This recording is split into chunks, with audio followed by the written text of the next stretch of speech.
In the near absolute silence, a pained, dry cough suddenly rang out.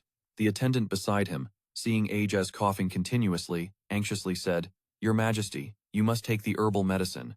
Though his eyes were filled with exhaustion, he stubbornly replied, "I'm not drinking it. I hate that bitter stuff." The attendant was flustered, but seeing them argue, Serena, who was standing behind them, chimed in, "I was aware of that, so I've prepared some candy." As she spoke, she held out a small piece of candy to Aj. "If you drink the medicine, and then have this, the bitter taste will disappear. This is a rare treat, you know.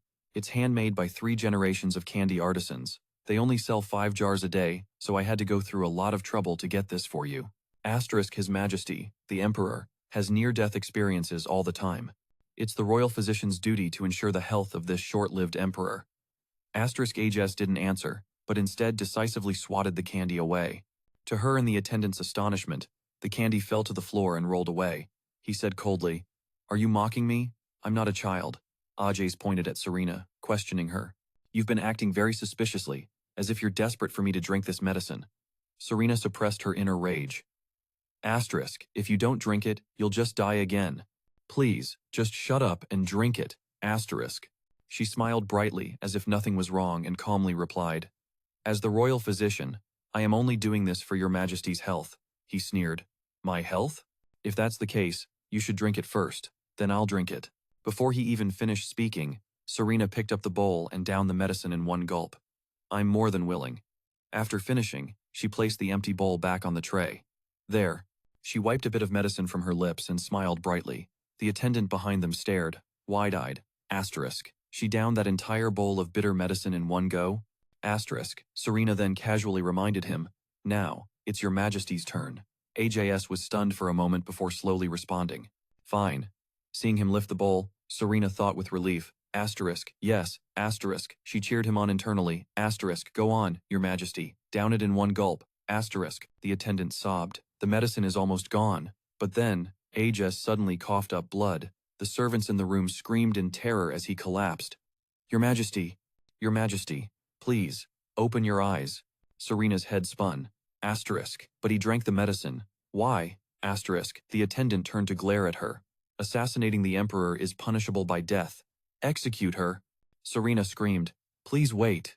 I was just trying to save the Emperor. How can you do this to me?" Asterisk. The supreme ruler. "Forget it. I give up." Asterisk. Asterisk. To hell with this damn palace. Asterisk. Serena thought despairingly. Asterisk. It happened again. Asterisk. Asterisk. I couldn't stop the Emperor's death. Asterisk. Her face twisted with frustration. Asterisk. No, I don't want this. Who wants to die again? Asterisk. Then Serena jolted awake. Clutching her neck, she thought, Asterisk. I've returned to this place again. Asterisk. In the silence, a clear voice called out to her, "Serena, it's time to prepare. We're heading to the Imperial Palace." Serena shot upright. Asterisk. My first day as the royal physician. Asterisk. She gritted her teeth. Asterisk. This is all because of that damn, difficult emperor. Asterisk. Serena called out. Okay. I'm coming. The emperor of the Cronin Empire, Ages Khan Cronin. He was born into the protein royal family, a fiery domain symbolized by the asterisk, fire eye asterisk. Ages was the only one born with blue eyes. This abnormality caused him to be isolated in a palace, a remote palace, ever since he was born. The illegitimate son of a common maid, a royal who couldn't wield the power of fire. No one gave him a second thought, until all his royal relatives were wiped out in the power struggle following the previous emperor's death. The noble's goal was to install a puppet emperor, simply to have an heir on the throne. But no one could have predicted it. The asterisk blue flame asterisk was far more powerful than the asterisk red flame asterisk. AJS possessed an incredible power, rivaling that of the empire's first emperor. He was the last surviving direct descendant of the royal bloodline, and a frenzied tyrant with transcendent, uncontrollable power. The only comfort the nobles could find was the fact that the emperor suffered from a mysterious illness. Asterisk. That's what I learned in my second life, asterisk, she recalled. Asterisk. Whenever the emperor dies, I'm executed, and then I return to my first day as a royal physician all over again. Asterisk. Asterisk. This is the third time. Asterisk. The more Serena thought about her miserable, twisted fate, the more she pitied herself. Asterisk. Why the hell do I keep returning to the day I'm appointed royal physician? Asterisk. I can't even run away. I die if I resist, and I die if I can't cure him. Well, if I'm going to die no matter what, I might as well say everything on my mind. Asterisk. AGS spoke in a low voice. You must be the famous physician, Serena. They say you can raise the dead, can't you? Serena tried to look professional, bowing as she replied, Yes, Your Majesty, but her eyes held a clear trace of mockery. Asterisk, just look at him. His hair is a mess, and he's slouching. He needs a lot of work. Asterisk, he yawned languidly and continued, If that's the case, then surely you can cure my illness, right? Serena thought, annoyed. Asterisk. What's so scary about a guy like him? Why have I been so scared of him until now? Asterisk. She spoke softly. That depends entirely on you, Your Majesty. Serena then continued, I have only one question for you. Are you truly willing to be cured, based on what she had been through? Asterisk. From my past lives, I know one thing for certain. This emperor suffers from chronic paranoia. Asterisk. She recalled the countless times he had stubbornly and unreasonably dismissed her, shouting, Get lost. This is suspicious. I won't eat it. Meanwhile, Serena had to beg him, Please, trust me, Your Majesty, I'm begging you. He had refused medicine and treatment countless times. Asterisk. But the most important factor in recovery. Asterisk. Asterisk is the patient's willingness to be treated.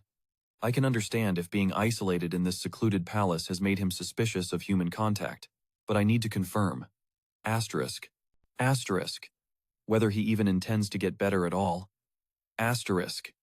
Suddenly the Grand Chamberlain yelled angrily, Have you forgotten where you are? How dare you speak so disrespectfully to His Majesty? Ages quietly said, That's enough.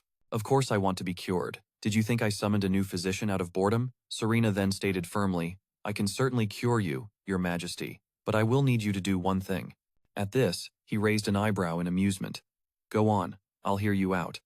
Serena looked at him directly and said, Please allow me to touch you, Your Majesty. The three ministers present turned to stone. Another gasped, covering his mouth. For real? They all exclaimed. Ages was also stunned, staring silently at the woman before him. A thought sparked in his mind. Asterisk, I heard. She was a brilliant physician. Asterisk. The more he thought about it, the more confused he got. Asterisk. So why is she trying to convince me like this? Asterisk. The ministers, jaws agape, muttered. What did she just say? While he continued to guess her motives. Asterisk. Is she working for one of the nobles? No, that doesn't seem right. That expression of hers. Asterisk. Ages's gaze remained locked on her. He thought, asterisk.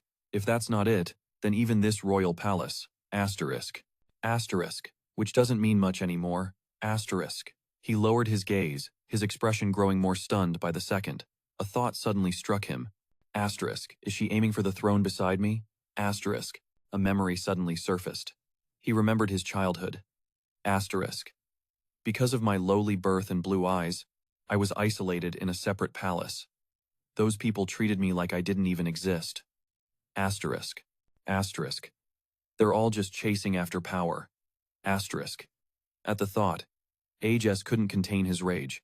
He gritted his teeth and growled, Truly disgusting, those bastards.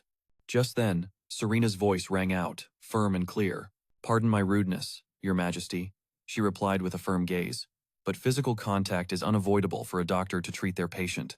It starts with checking your pulse and massaging stiff muscles, and so on. In an emergency, there might be times when I have to use a surgical knife on your body. AJS said nothing. He glanced at his own hand, startled, then quickly looked away, avoiding her eyes. His face flushed. Asterisk, I completely misunderstood. Asterisk, he thought.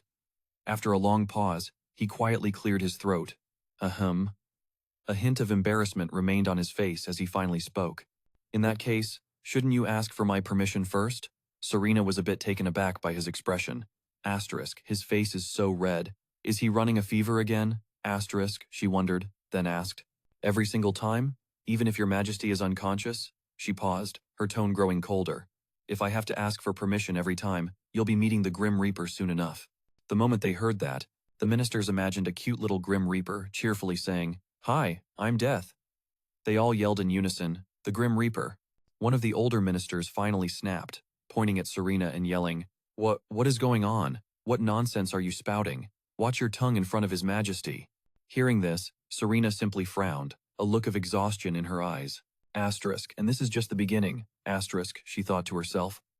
The tense atmosphere was broken by the sound of Ages's laughter. Hearing him, the two ministers flinched and reflexively looked up in surprise. Asterisk, is he laughing?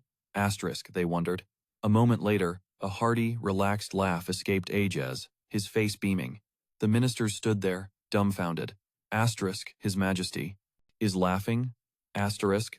Only Serena remained composed, waiting for his answer. Asterisk, so, does he agree or not? Asterisk. Finally, Ages stopped laughing and said clearly, all right. His voice echoed through the great hall. But, let's say I permit you to touch me as you ask. What happens if you fail to cure me? In response to his question, Serena answered without a moment's hesitation, holding up one finger. 1 year. I am confident I can cure you within a year. If I fail, you may have my head. Her words left the ministers both shocked and stunned. Not only that, but she added another condition. But whatever request I make, Your Majesty must obey it unconditionally. Ajax's eyes were fixed on the girl before him. A thought crossed his mind. Asterisk, she seems quite confident. Asterisk, after a long moment, Ajax finally spoke. How interesting. The corners of Serena's lips trembled as she forced a thin smile, thinking, asterisk, well, if you die, I'm a goner anyway. Asterisk. After a moment of silence, Ajax agreed to the proposal. I accept. As he spoke, he stepped down and moved close to Serena. If you fail to cure my illness after 1 year, yes, for your insolence and audacity, you will pay with your life. Serena remained calm, her expression unwavering. She replied immediately, yes, please make it a clean cut. In front of everyone, Ajax suddenly bent down, staring intently at Serena's outstretched palm. Your hand. She looked at him, puzzled. A thought flashed through her mind. Asterisk. Does he want to chop off my hand now? Why is he acting like this? Asterisk. When Ajax let go, a glittering object fell into her hand, along with his words. Acknowledged. From now on, fulfill your role as my personal physician. Serena stared at the object in her palm, her eyes wide with astonishment. Asterisk. This is, asterisk. At that moment, the bearded minister reacted, frantically trying to intervene. Your Majesty, please reconsider granting this to someone who just entered the palace today, and making her your personal physician, no less. But in contrast, Ajax let out a bored yawn and said, You're too loud. If you're done, then get lost.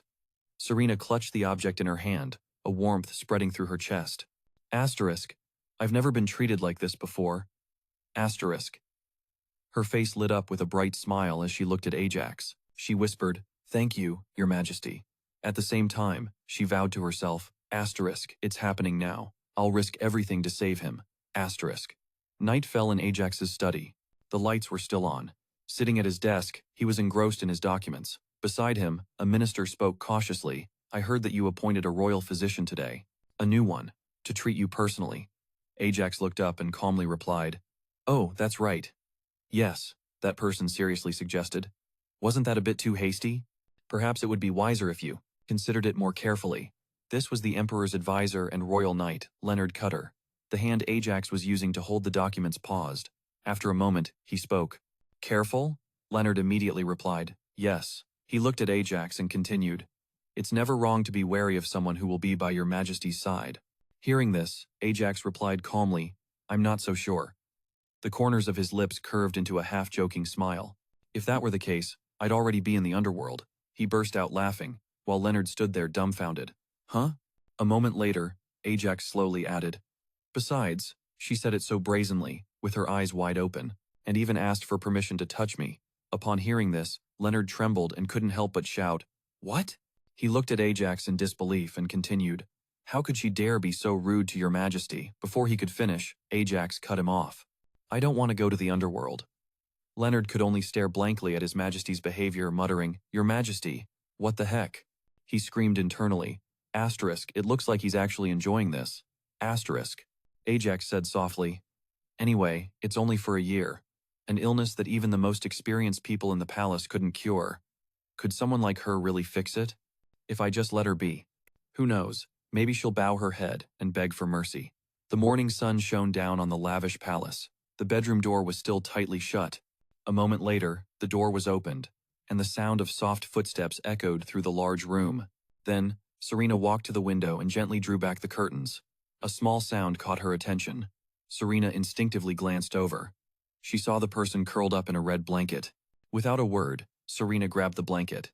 She glanced down at Ajax, who was still sound asleep. The blanket being suddenly yanked off startled him, his eyes flying open. Ajax finally sat up, pressing a hand to his face, confusedly wondering, asterisk, what was that? Asterisk. It wasn't until he heard a familiar voice that he was startled again. Serena spoke respectfully, "Good morning, Your Majesty." His eyes widened in disbelief as he looked at her. Facing Ajax was Serena. She held the blanket, looked at him, and gave a friendly smile. Flashing back to before Serena entered Ajax's room, she was walking confidently with a bag in her hand, in high spirits. She was full of energy. Asterisk, this life is great. Asterisk. Briefly thinking of her past life, Serena recalled being dragged away and thought to herself, asterisk, I never had a position like a personal physician or even an is-ring. Asterisk. The is-ring is an incredibly precious ring. Not only that, but it comes in many colors. The is-ring symbolizes the emperor's favor. The more red it contains, the greater the holder's authority. It is said that this gem also carries the emperor's magic. In a flash, Serena was standing before Ajax's door, still lost in her train of thought. Asterisk. But for me, a purple one like this is more than enough. Asterisk. Her thoughts were interrupted by a gentle reminder from a maid. Pardon me, but His Majesty is currently resting, so you'll have to come back later. Hearing this, Serena just smiled lightly, waving her hand. She held out her hand for the maid to see the precious ring and asked with a smile, "With this ring, I can see His Majesty any time I want, right?" The sparkling light dazzled the maid. She was startled for a moment, thinking, asterisk, huh? Is that a purple is-ring? It's so bright. Asterisk, Anna beamed, reverence clear in her voice. You must be the newly appointed personal physician. My apologies for not recognizing you sooner. Hearing that, Serena replied cheerfully, her voice full of confidence. It's all right. I'm Serena, appointed just yesterday. I've come to conduct His Majesty's morning health check. Anna hurriedly opened the door and bowed to let her pass. Her voice was respectful. His Majesty is in his room. Please, come in. Serena stood before the open door, telling herself, asterisk, now, it really begins. Asterisk. But dim light filtered into a dust-covered room. She looked inside, setting a task for herself. Asterisk. The treatment is important, but first, I have to clean this dusty room. Asterisk. Asterisk, I'll take care of it right away. Asterisk. Back in the present, Ajax, who had just been woken up, asked with a scowl of annoyance, "Who are you?" Serena smiled brightly and answered immediately, "I've come to conduct Your Majesty's morning health check." Seeing she was still holding the blanket, Ajax quickly snatched it back, shouting in alarm, "I told you not to touch anything while I'm sleeping. Didn't I? Get out immediately." Serena looked at him huddled under the blanket in surprise. "Isn't this the reason you gave me the is-ring?" At that, Ajax suddenly remembered. He turned away and coughed a few times, but Serena paid it no mind. Her eyes scanned the room, and she clicked her tongue. This room is so dusty. She walked to the window, placed her hand on the wooden frame, and thought to herself, asterisk, as I always say, asterisk. Fresh air is the best medicine. It's the perfect tonic. She took a deep, satisfied breath and exclaimed, so refreshing.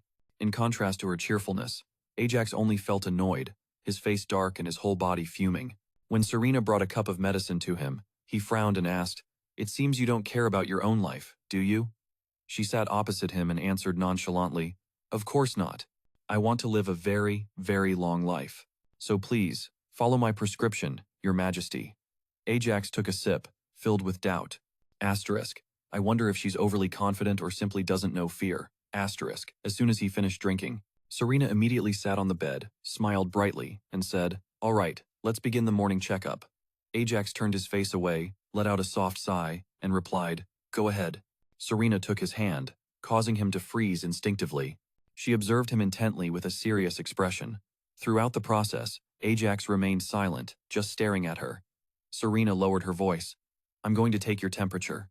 At this, Ajax's heart skipped a beat. Asterisk, why is she so bold? Asterisk, as a physician, Serena took out a magic thermometer. She observed it carefully and then said, "Your temperature is normal." Ajax immediately pulled his hand back, his face clearly annoyed. "Are we done? Don't touch me again." Serena said nothing, just looking at him silently.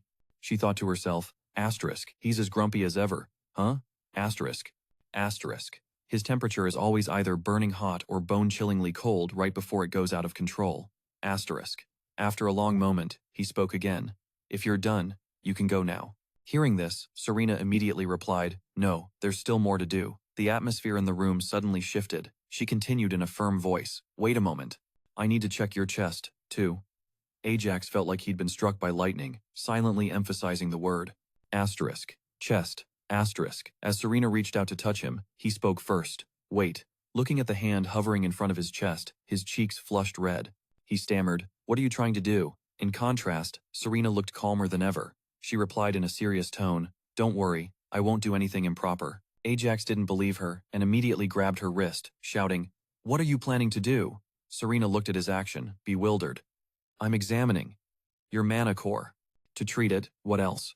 Your Majesty, you weren't thinking I was going to grope your chest, were you?" Hearing that, he was speechless, his face turning even redder. He screamed internally, "Asterisk, that's exactly what I thought. Asterisk." Finally, Ajax let go. He pulled his own shirt down slightly, revealing a magic seal. He glanced down and said flatly, "Make it quick." Serena maintained her calm demeanor and quickly began the examination. "Then, if you'll permit me." The moment she touched Ajax, a purple light appeared between them, enveloping them both. There was also another surge of magical energy. Seeing her hand pressed against his chest, Ajax asked curiously, "What are you doing?" Serena replied softly, "I'm transferring mana." This startled Ajax, who quickly asked, "You have a mana core? How?" While still examining him, Serena replied, "Why? Is it so surprising that an illegitimate child like me has a mana core?" Panicked that she might misunderstand, Ajax hurriedly tried to explain, "No, it's not like that," but before he could finish, Serena pressed her hand down harder. His expression immediately changed as she calmly observed, thinking to herself, "Asterisk, he seems to be in a lot of pain." Asterisk. Suddenly, Serena's eyes widened in shock. Mana was pouring out from the mark on Ajax's chest, enveloping them in an ever-thickening aura. Serena was stunned. Asterisk. The mana is reacting. Asterisk. She quickly pulled her hand back, her eyes still fixed on him as countless questions suddenly surfaced. Asterisk. Is our compatibility too good? Asterisk. Asterisk. Or is the Emperor's mana core unstable? I want to examine it further, but… Asterisk. He clutched his chest, his breathing ragged. She took in his pained state. Asterisk. He seems to be in agony. Asterisk. Asterisk. It's best to help him calm down first. Asterisk. After a moment, Serena spoke up. "Are you all right, Your Majesty? Your core was barely touched, and you're already running a fever?" Ajax's hand, holding a glass of water, tightened unconsciously. "Yes," he said, turning slightly to avoid her gaze. Asterisk. Our mana compatibility is terrible. Asterisk. Serena, however, calmly replied, "The mana core is powerful, but it's a little unstable." Her tone turned serious. "Have you ever overused your mana core in the past?" Ajax hesitated for a moment before replying, "I don't remember." Hearing his answer, she fell silent but had no intention of dropping it. Instead, she pressed on, "Please, try to think a little harder." Annoyed, Ajax replied, "I really don't remember. I hardly ever used my power as a child. Are we done here? Get out." But she remained seated, trying to say, "Please wait a moment. From now on, I will come every morning to check on your health." Hearing this, he was momentarily stunned and stammered, "What?" Her gaze then shifted to the curtains as she added, "Since you have trouble waking up on your own, let's change those blackout curtains. Sunlight is good for your circadian rhythm and your mood, you know." Ajax stared at her, his eyes empty and lifeless. His hand retracted unconsciously as his cold voice rang out, "Do you think I appointed you as my personal physician just so you could act this recklessly?" The initially awkward atmosphere quickly turned frigid. Ajax looked her straight in the eye and warned, "Tone it down." After he spoke, his eyes remained fixed on her every move, while she parted her lips as if to say something. Then, with her usual innocent expression, she cheerfully suggested, "All right then, we'll change the curtains to something more suitable." As if he couldn't believe what he'd just heard, Ajax immediately asked again, "What?" The moment he spoke, Serena promptly left, leaving him sitting dumbfounded on the large bed. "Well then, I'll be taking my leave." In an instant, Ajax was left alone in the room. He sat there stunned, unsure how to react, his expression growing darker by the second. After a long silence, he quietly uttered, "That woman." His face still held a look of confusion as he muttered to himself, "Asterisk, what the hell was that?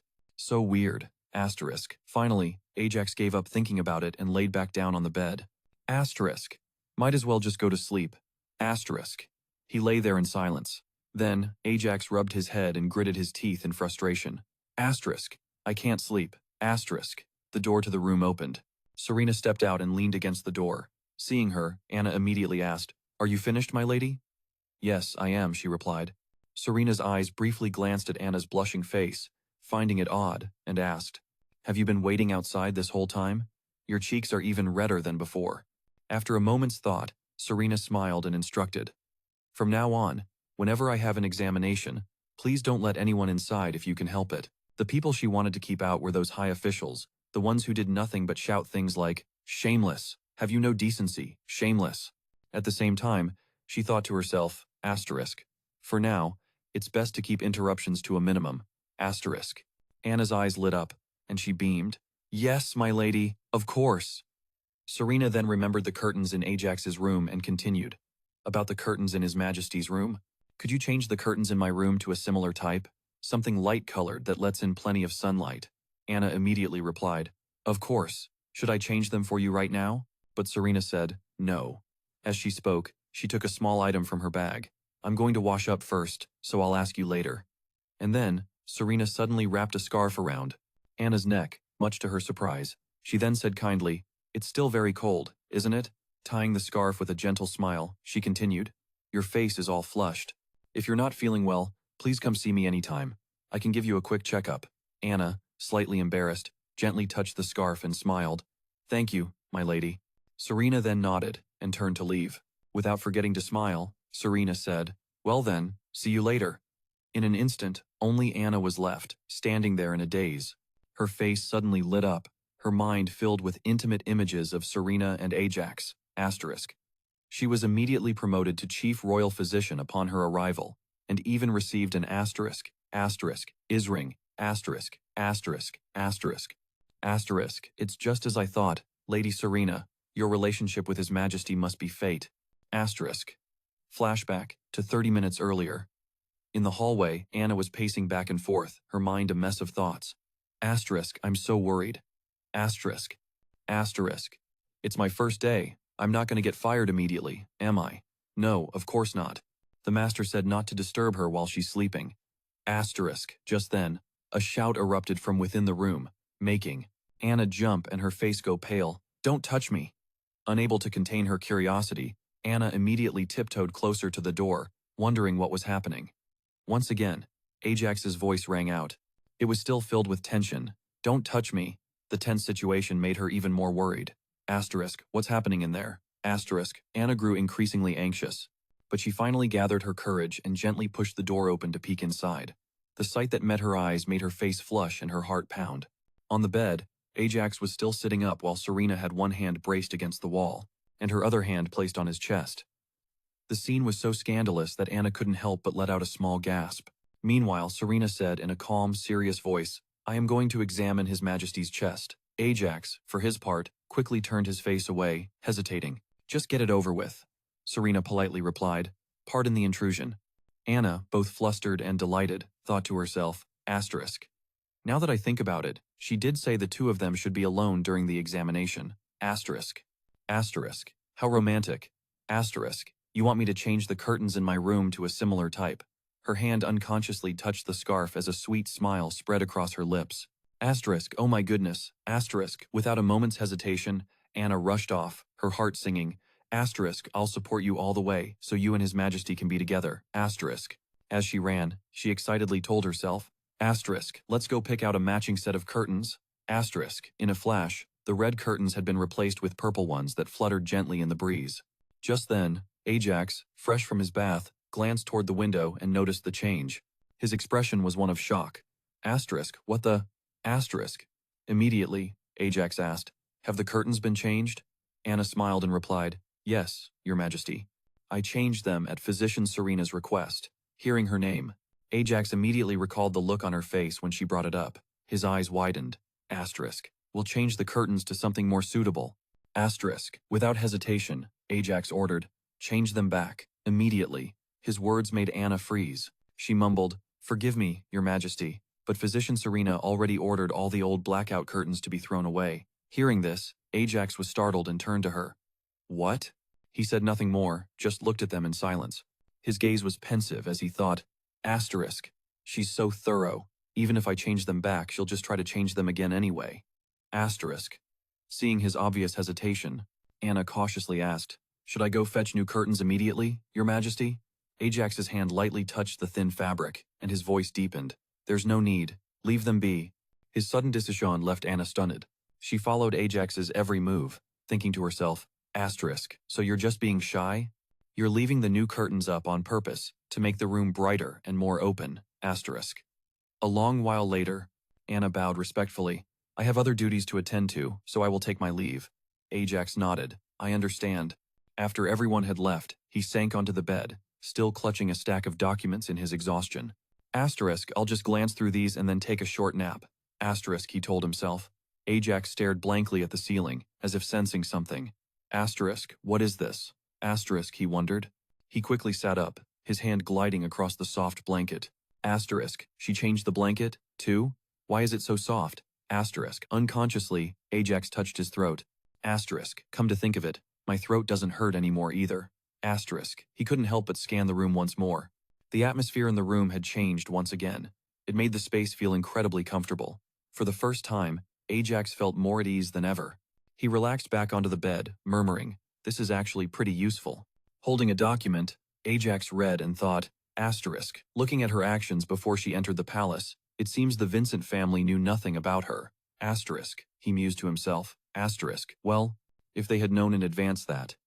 Asterisk, asterisk, their illegitimate child was an awakened one. Asterisk, Serena's face flashed through his mind, along with what she had said. Asterisk, oh? Is it truly so surprising that an illegitimate child possesses a manicore? Asterisk. The more he thought about her, the more he saw a parallel to himself. Asterisk. As a child, I faced countless covetous stares and could do nothing about it. They wouldn't have simply left her alone. Asterisk. Asterisk. No matter how talented she was, she probably hid her abilities intentionally. Revealing them would have meant facing scrutiny from the main wife and her children. Asterisk. As Ajax's lips parted, he whispered a phrase only he could hear. Just like me. Outside the palace, in a lush and vibrant garden, Serena nibbled on a small cake while attentively flipping through a document. As she ate, she thought, asterisk, in my past life, not many things inside the palace were treated with such contempt.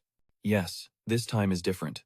Asterisk, Serena then recalled her past life as the personal physician, a thick stack of documents in her arms.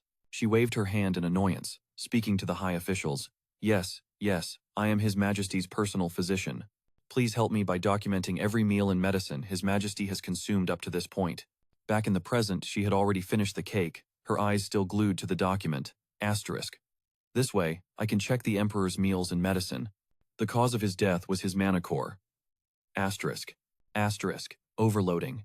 There are always warning signs, like a high fever or hypothermia, right before it happens. So, I need to check. Asterisk. Asterisk. If there's anything in His Majesty's food and drinks that's stimulating his manicore. Asterisk. Suddenly, Serena was horrified, her eyes wide and jaw agape. Looking at the March menu, she gritted her teeth. Asterisk. How could he eat this much sugar? Asterisk. The more Serena read, the more she frowned. Asterisk. Seriously, if he's not well, the servants should be taking care of him. Is he eating all this just because he feels sick? It's a miracle he hasn't gained any weight. Asterisk. Suddenly, a meow rang out. Hearing it, she instinctively looked up and meowed back. A small cat named Bai casually approached, a piece of paper in its mouth. But before she could react, it leaped right into her lap. She could only stare, both surprised and bewildered. Asterisk. A cat? Asterisk. Bai settled comfortably in her lap, rubbing its soft fur against her. Serena could barely handle the cuteness. She chuckled. Asterisk. No way, I can't keep my cool when I see something this cute. Asterisk. She looked at it and whispered, "Who's such a cutie?" Then Serena glanced down and saw Pi still holding the document in its mouth. She pleaded gently, "Hey, cutie, please give the document back." But the moment she spoke, Pi let out a sudden meow, startling her. The stack of documents scattered everywhere. A panicked Serena rushed to pick them up, but before she could gather them all, Pi snatched one and ran off. She could only watch in horror, screaming, "Hey! Oh no, stop right there. You little thief." Her frantic voice echoed into the forest. "Hey, aren't you going to stop?" Serena stopped on the path ahead, panting heavily. She stubbornly kept running and shouting, "Where did you go, you damn cat?" Suddenly, a noise from the bushes caught her attention. She joyfully dove right in. There you are. The leaves rustled and showered down. Just as she'd hoped, Serena caught Pi. Gotcha. But her eyes widened the moment she looked up. The handsome man before her made her curious. Asterisk. Who is he? I've never seen this face around here before. He doesn't seem to be from the royal palace. Asterisk. Because of the distraction, Serena let Pi get away. Norton just smiled and held out the dirt-stained paper. Were you chasing Pi because of this? She had no choice but to awkwardly take it. Yes, thank you. Asterisk. So this cat's name is Pi. The document is all wet. Asterisk. But before he could hand it over, he pulled it back. Since my cat caused you trouble, I should compensate you. Asterisk asterisk. Restore asterisk asterisk. At his word, the paper became smooth again. Here you go. Serena was stunned, speechless. Thank you. Asterisk. The document is completely restored to its original state. Asterisk. He seized the opportunity, his next words making her pause. By the way, you were just appointed to the royal palace, weren't you? Yes, Serena answered honestly. That's right. Having gotten his answer, Norton withdrew his hand. I see. Meanwhile, Serena was on guard. Asterisk. He seems a bit suspicious. It's best not to get recklessly involved with him. Asterisk. Norton kept pressing. If I may, could I ask for your name? Serena quickly feigned an excuse. Oh no, is it that late already? And with that, she took off running. I'm busy. I must take my leave now. Thank you, she yelled, leaving him standing alone. Wait, is she really that busy? Asterisk. I still need to return this. Serena, huh? The Vincent family has another daughter? Asterisk. In a dream, an elegant figure was fading away. No! A frightened Ajax cried, chasing after them, tears welling in his eyes. Mother! Back in reality, a pained groan echoed through the large room. A hand reached for Ajax's head as he was having a nightmare. Don't. Ajax's arms suddenly shot out, and he hugged Serena tightly like a child. Don't go. His words left her confused, but Serena still spoke to soothe him. Her voice startled him, and his eyes shot open. I'm not going anywhere until your majesty is cured. Asterisk. Luckily, you don't seem to have a fever. Asterisk. Ajax, meanwhile, was trying to process what was happening. His face froze and then turned bright red as he finally understood. Realizing what he'd done, Ajax quickly pulled away. What the? Why are you here? She calmly explained. It's time for your medicine, your majesty. He looked at the sloshing bowl of liquid with disgust. That damned medicine. Ajax turned his face away, trying to bargain. I'll drink it later. Just leave it there. However, Serena gently pushed. You should drink it while it's still warm. But he only grew more irritable. Can't I just drink it later? Realizing she couldn't persuade him, she rummaged through her large bag and mumbled, If you drink it right now, you'll get some chocolate. This is a limited luxury edition, made from salt harvested in the northern ice mountains and caramel butter that's been whipped 5,000 times. He glanced at the box and immediately scoffed. Do you take me for a child or something? A moment later, the empty bowl was on the table. Ajax wiped his mouth, wincing slightly at Serena's childish praise. So impressive, your majesty. You finished that bitter medicine in one go. Asterisk. He finally drank it. Asterisk. She was more excited than he was, quickly handing him the candy. Here's your chocolate. You did a great job. Ajax just grumbled to himself. Asterisk. Now she's openly treating me like a child? Asterisk. He looked at the brown piece in his hand silently. In the end, Ajax put it in his mouth, not forgetting to question her. But why is there only one? Serena calmly stated, I forgot to mention. From now on, your sugar intake will be limited. The news hit him like a thunderbolt, leaving him stunned. What are you talking about? You clearly said you'd give me chocolate. Serena immediately countered. I never said I'd give you the whole box, did I? Despite Ajax's anger, she rattled on. Besides, do you know how dangerous diabetes is? It hinders muscle development and only increases body fat. It also causes inflammation. You already get enough sugar from your meals. But if you're snacking 3 times a day and loading up on candy or chocolate for dessert, there's no point in taking that bitter medicine. Furthermore, it's not just the quantity but also the frequency that's extremely important. So from now on, snacks will be limited to once a day, and only one portion at that. To be honest, I was already being quite generous. He could only sigh in frustration. Alright, I get it. You're like a teacher who only knows how to say no. Are you really the royal physician? Just then, Serena turned her gaze from the window to him. There are other things you can do, you know, and so, they began to walk. She cheerfully grabbed a bewildered Ajax by the hand. Let's go for a walk. Ajax's mind was filled with suspicion. Asterisk. What is she plotting now? Asterisk. Serena spoke at length, as if she understood him perfectly. I know you're always busy with state affairs, but taking a short walk is good for your physical and mental health every now and then. I recommend making regular walks like this a habit. However, Ajax bluntly stated, I refuse. But she was determined to pull him along. Why don't you try a 1-hour walk on a nice, sunny afternoon and enjoy a light snack afterward? It will surely improve your appetite, and the snack will taste even better. Ajax was quickly mesmerized by Serena's bright expression. Realizing this, he hastily turned away. All right, let go of my hand. I can walk by myself. Seeing this, her lips curved into a smile. All right, have it your way. Asterisk. I thought I'd have to drag him the whole way, but this works too. Asterisk. It wasn't until they were on the path that he finally opened his mouth. When did you start using mana and magic? Serena, walking respectfully behind him, replied, I don't remember the exact time, but I have no memories from before the moment it appeared. Even though I can't use magic, I can control a small amount of mana.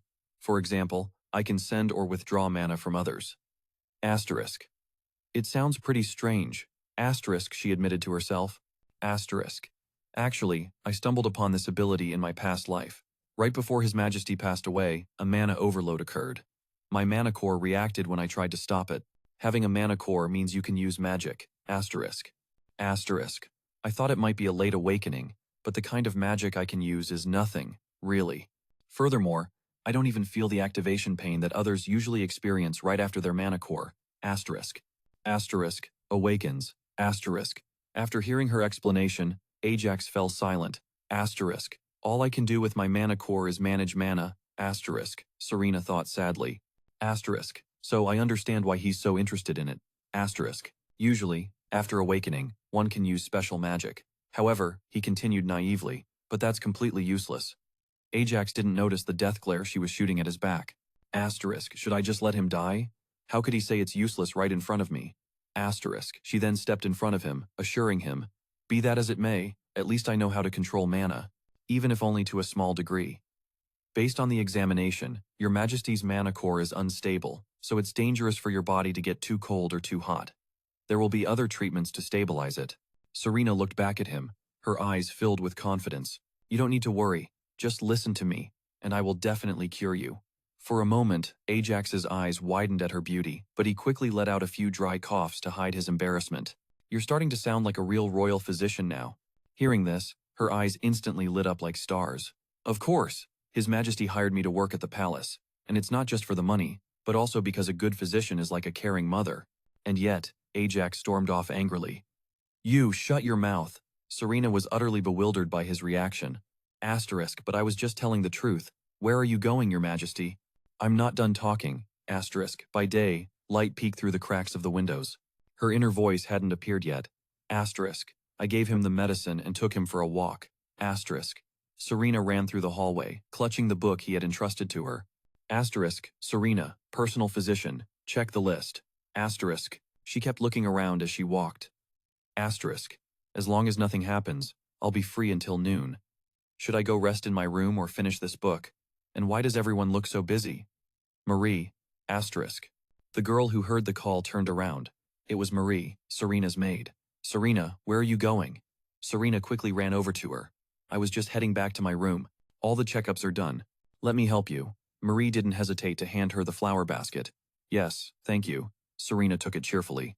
Asterisk. We were close before I was reincarnated, so this feeling of familiarity makes sense. Asterisk. Just then, Marie explained what was going on. Everyone is busy preparing for the upcoming banquet. Her words sparked a question in Serena's mind. Asterisk. A banquet? Asterisk. Then, Marie revealed an important name. Count Harrison's delegation has returned. Serena was startled by the realization. Count Harrison? You mean one of His Majesty's 4 best friends? The daredevil, the shield of the Empire, the master strategist. Norton, the shield of the Empire. Lily Lowell, the mysterious leader of the Goblin Merchant Guild. Jack, the sword of the Empire. And Leonard. These 4 are the Emperor's best friends and have protected him since childhood. They are like his very limbs, always by his side like a shadow, which is why they were all granted their own estates. Hearing this, she quietly speculated, asterisk, did His Majesty know since they were young that they would become the pillars of this nation? Asterisk, but Serena was already lost in her own thoughts. Asterisk, in my past life, the banquet also happened around this time. Asterisk, asterisk, wait, now I remember. It was at this very banquet that His Majesty fainted from an allergic reaction. How could I forget something so important? I have to find the cause, and fast. If the emperor collapses inside the palace, asterisk, asterisk, it'll become the laughingstock of the entire world, asterisk. Just then, Marie noticed her strange behavior and called out, Serena, are you okay? Serena flinched but quickly forced a reassuring smile. It's nothing, I'm fine. I just have a lot on my mind. At that moment, her gaze fell upon two male servants, asterisk, so many local products. They must be trying to make a good impression on His Majesty. Asterisk. The words carved on a wooden crate made Serena pause. Asterisk. That's fruit wine from Mount Beyond. That's right.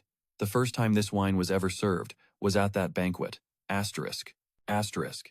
If there's something His Majesty has never tasted before, it has to be this. Asterisk. A bold idea suddenly struck her. Marie, would it be strange for the royal physician to attend the banquet? Marie thought for a moment before answering honestly, I'm not sure. His Majesty might personally invite you. But to Serena, those words were like a lightning strike. Asterisk me? His Majesty would invite me? Asterisk Marie was already seeing their relationship in a new light. Asterisk. After all, the two of them are so close. Asterisk. Serena, however, just imagined Ajax's grumpy face. Asterisk. No, don't touch me, I'll eat it later. Yeah, it's more like the complete opposite. Asterisk. With that, she changed the subject. Why are you heading toward the incinerator? Marie answered honestly, lifting the basket. The head maid told me to throw these flowers away. She's replacing them with new ones. But how did you know this path leads to the incinerator? You've never been here before. Having slipped up, Serena quickly made an excuse. I just heard it was around here, right? Asterisk. This is my third life. There isn't a single corner here I don't remember. Asterisk. Asterisk. I recognized it in a flash. Asterisk. After that, Marie didn't ask any more questions, her mind wandering elsewhere. By the way, who will His Majesty be attending the banquet with? Meanwhile, Serena was patting her chest, sighing in relief. Asterisk. My acting is pretty top-notch, huh? Asterisk. Marie was still lost in her own thoughts. Asterisk Countess Lowell isn't coming, and he's not going with his close friend, Serena. Asterisk. This made Serena silently deny it. Asterisk. We're not that close. Asterisk. Since Marie couldn't read her mind, she just kept chattering on. Especially Countess Lowell, who's always busy defending the northern border and dealing with the demonic beasts that invade every year. Serena couldn't help but guess, Marie, you admire Countess Lowell a lot, don't you? Hearing that, Marie's face turned beet red. Of course. She's the only woman to receive a red ring from His Majesty. The Queen of the North is so cool. The expression made Serena think, asterisk, how cute, asterisk. Suddenly, Marie leaned in conspiratorially.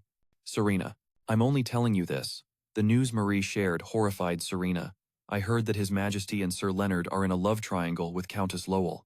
The reason Countess Lowell rarely visits the capital is to protect the friendship between the three of them. Asterisk.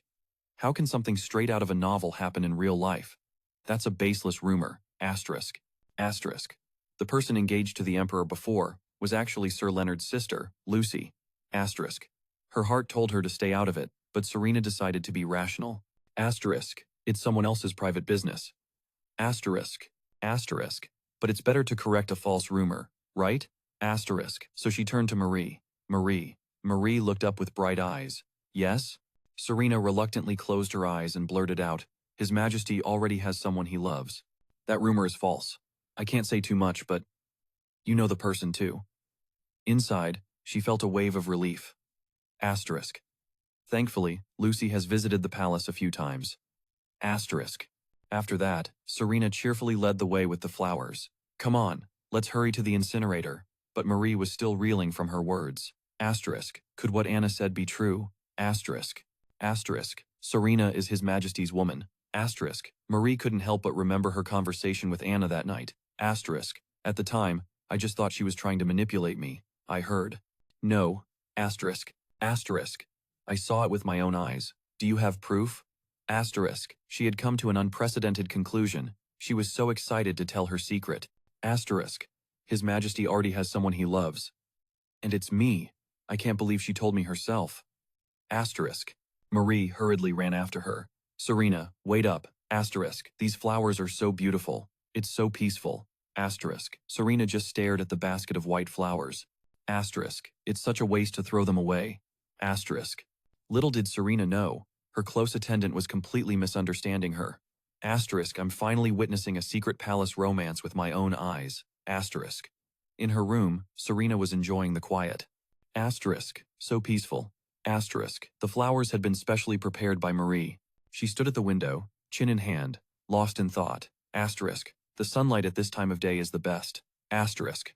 Suddenly, a voice called from the door. Serena, are you in there? Without a second thought, Serena answered, yes. The man who pushed the door open left her stunned. Sir Leonard? Why are you here, in my office? Leonard got straight to the point. His Majesty has summoned you urgently. Hearing this, Serena panicked and grabbed her medical bag. Did something happen to him? Let's go. Soon, they arrived at the palace, breathing heavily. As she ran, she didn't forget to ask, is His Majesty's condition serious? At this point, he finally confessed. Actually, it's nothing to worry about. His words left Serena confused. What? Didn't you just say something happened? Leonard awkwardly shifted his feet and glanced away. It's just time for His Majesty's regular checkup, but she saw right through his nervous expression. Asterisk, what? Are you using my concern as an excuse? Asterisk. As the sun began to set, Serena decided to approach the large doors anyway. Wiping the sweat from her brow, she pressed him. Is someone else in there? He answered without hesitation. Yes. Let me just check the situation inside. As soon as his hand touched the doorknob, a loud noise came from within. He flinched. Serena, however, had a sinking feeling. Asterisk. This. Did he faint again? Your Majesty. Asterisk. About an hour before the incident at the palace, Ophelia's clear voice rang out. I'm so glad I didn't miss the chance to see you today, Your Majesty. Ajax stared blankly into the distance, too dazed to even acknowledge her. Ophelia, the young lady of the Greenwood family. Her blue dress and long flowing hair enhanced her gentle demeanor. He finally spoke. What wind blew you here? She smiled. I stopped by the palace on business and brought something I wanted to offer Your Majesty.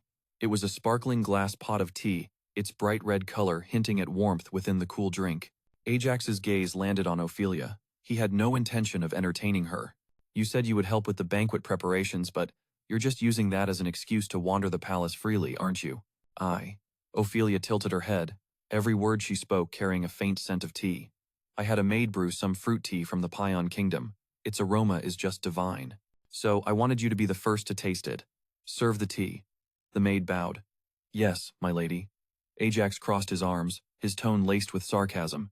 It seems Lady Greenwood has quite a bit of free time. She rested her chin on her hand, looking particularly clingy to him. I'll always have time for Your Majesty. He was sick of it.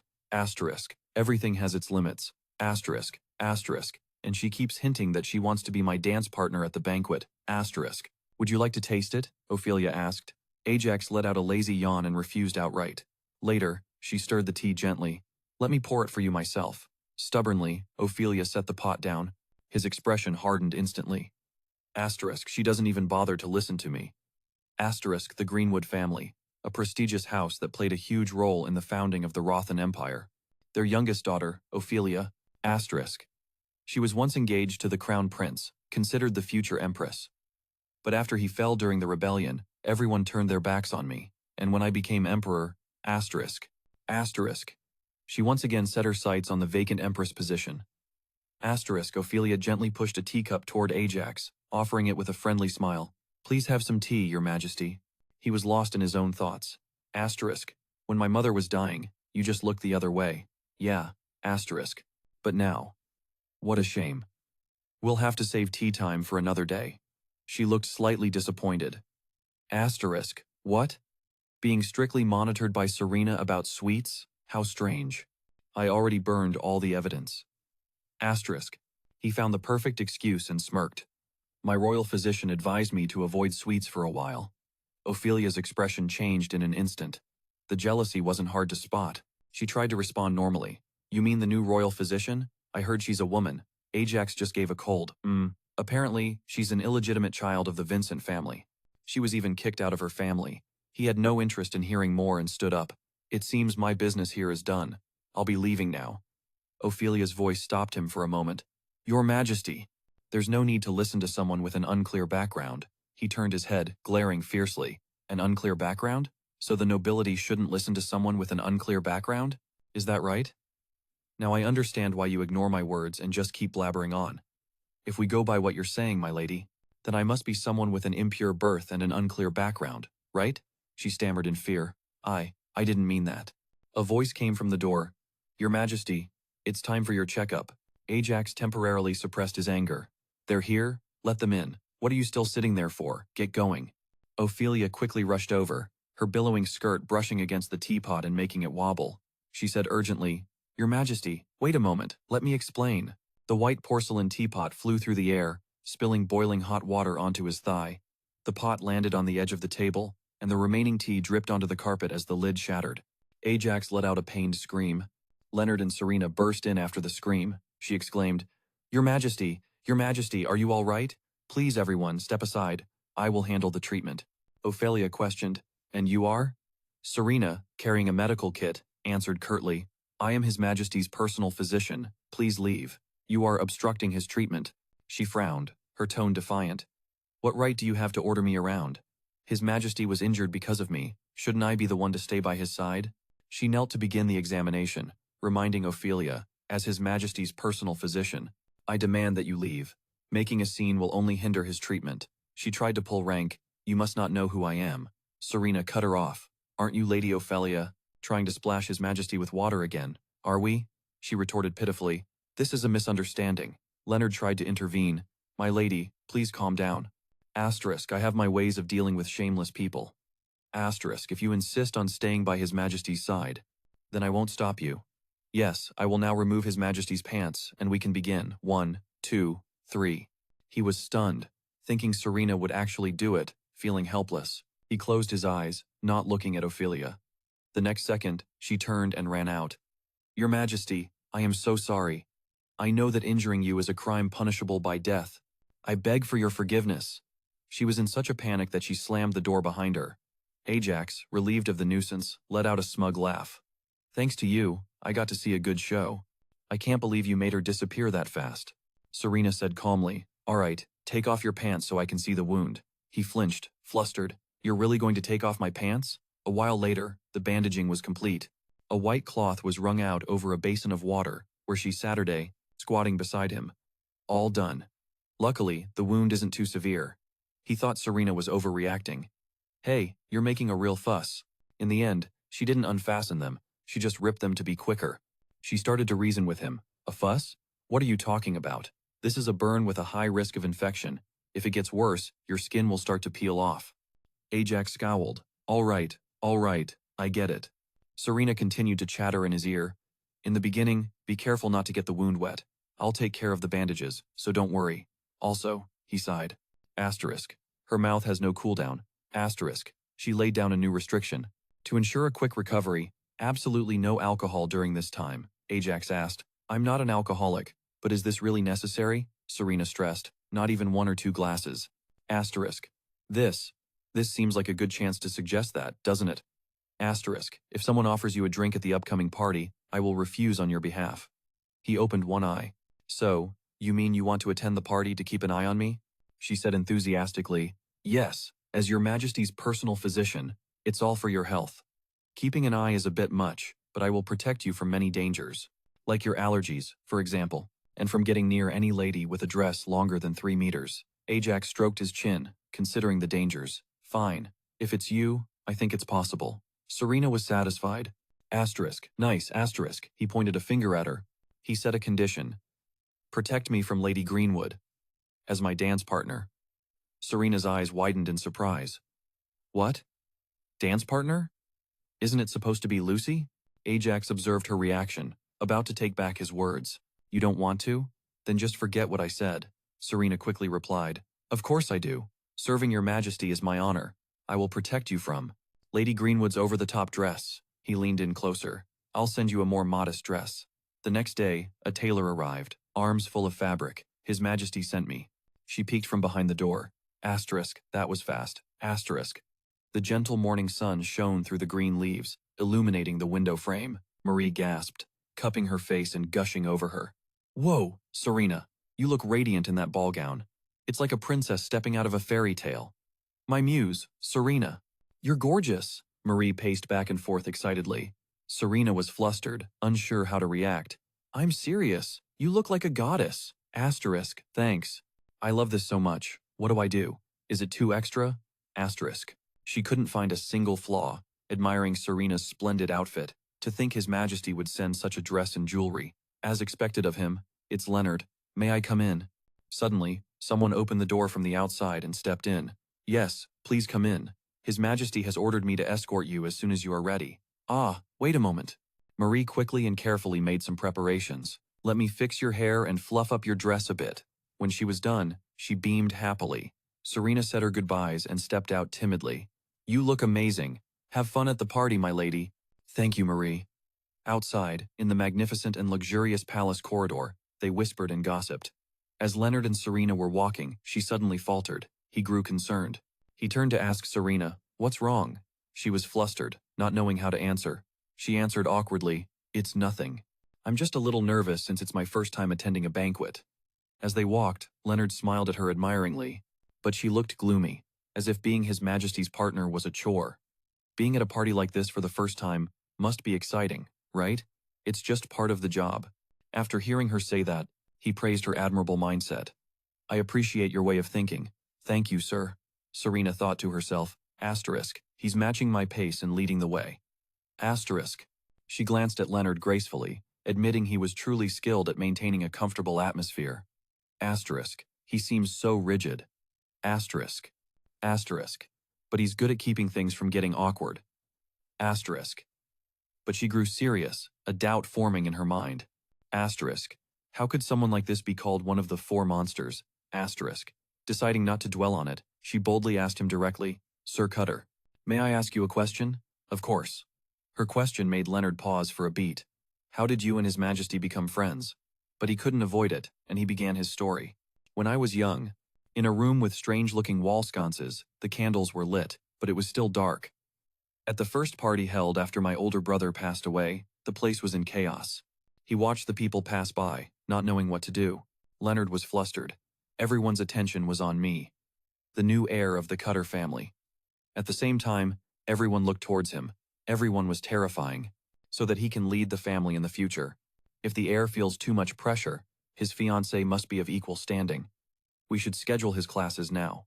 While my relatives were rambling on about the future, a kid from another noble family came up to me. He ran over and called his name. Hey, Leonard! Just then, he gave a wicked smile, leaned close to his ear, and whispered tauntingly, Your brother's dead, and now you're the heir, huh? Lucky you. Immediately, he couldn't control his anger. Such grace deserved a punch. Afterward, unable to calm down, he ran off to hide behind some bushes. After that, I still couldn't cool my head, so I went out to the garden. But in the quiet space under the moonlight, he saw a familiar figure, and that was the first time. In that moment, Ajax turned around, his bright blue eyes shining as he spoke softly. I met him. What? His story captivated Serena, and she eagerly wanted to hear more. So, His Majesty comforted you then? No, came his firm reply. But Leonard Cutter continued, regardless. His Majesty told me to get lost because he was there first. Scram. Her mouth fell slightly open. Asterisk. So he's had a sharp tongue since he was a kid. Asterisk. They continued walking and talking as the lights of the magnificent palace shone around them. So you just left? No. So I stubbornly sat down next to him in silence, even though Ajax paid him no mind. Because he said that, I was determined to stay. So you just sat there stubbornly? Then Serena put a hand to her head, baffled and in disbelief. And you still became friends? Above them, the bright moon shone, surrounded by scattered, twinkling stars. White petals flew in the wind, and so, the silence stretched on. We still didn't say a word to each other until the party was over. The atmosphere was silent, with only the moonlight and falling snow-like petals. They truly didn't say much. Ajax stood up, turned back, and said softly, I could only watch in silence as His Majesty stood up to leave. That's when he spoke to say goodbye to me. See you again. He was surprised, his eyes slightly bewildered, not knowing how to react. So, His Majesty knew about you even back then. That's quite comforting. He actually chose to stay by my side. He was so young, but he already knew how to care for others. Please take good care of him. Dazzling in the sunlight, Serena smiled with a knowing curve of her lips. Of course, don't worry. Inside, AJ's was waiting for her on a chair. Asterisk. Is it because of the story I just heard? His Majesty seems different today. Asterisk. Greetings, Your Majesty. AJS suddenly exclaimed. Oh my god. Damn, I didn't recognize you. She frowned, replying irritably. Same here. Who is this? Still as stiff as ever. Asterisk. I was worried for nothing. Asterisk. White curtains swayed in the breeze as music echoed through the grand hall. Is this your first time at a banquet? Serena nodded, her eyes a mix of nervousness and embarrassment. Yes, my family never held a separate coming-of-age ceremony for me. Asterisk. Wait, he can be this calm? If he always dressed like this, thousands of girls would be swooning over him. Asterisk. Then this will be an even greater honor, AGS said as Serena gently placed her hand in his. Amidst the melodious music, she couldn't believe her dance partner at her first ever banquet was the ruler of the empire. His lips gently brushed the back of her hand. It was a formal gesture, but it made her heart pound. His deep blue eyes, gentle yet commanding, focused on her as if she were the only one in the world. Flustered by his action, Serena stammered, It's a great honor for my family, Your Majesty. Standing before her, he crossed his arms smugly. It is an honor indeed. You'd better appreciate it. Startled, she forced a strained smile. Asterisk, I feel so awkward in this lavish atmosphere. I'm not used to these formalities. Asterisk. He raised an eyebrow with a hint of amusement, his deep voice resonating. Let's see if you can live up to my expectations. At that moment, Serena's heart tightened again. Yes. The magnificent hall was bathed in golden light, with elegantly dressed guests murmuring amongst themselves. The air exuded, an air of solemnity befitting a royal banquet. Footsteps echoed on the red carpet as Serena and Aj made a grand and proud entrance under the glittering lights, walking in perfect sync.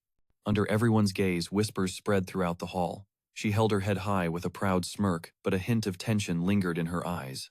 Asterisk. This is more suffocating than I expected. Asterisk. Her hand clutched the red sash on her chest, trying to steady her turbulent feelings. Northen, step forward. As His Majesty spoke, Northen, standing elegantly beside him, stepped up. Yes, Your Majesty. Northen respectfully greeted the son of the Croton Empire. Serena's pupils trembled as a memory flashed through her mind, and a cold sweat broke out. Asterisk, that suspicious guy from before was actually Count Harrison. Asterisk, he knelt respectfully.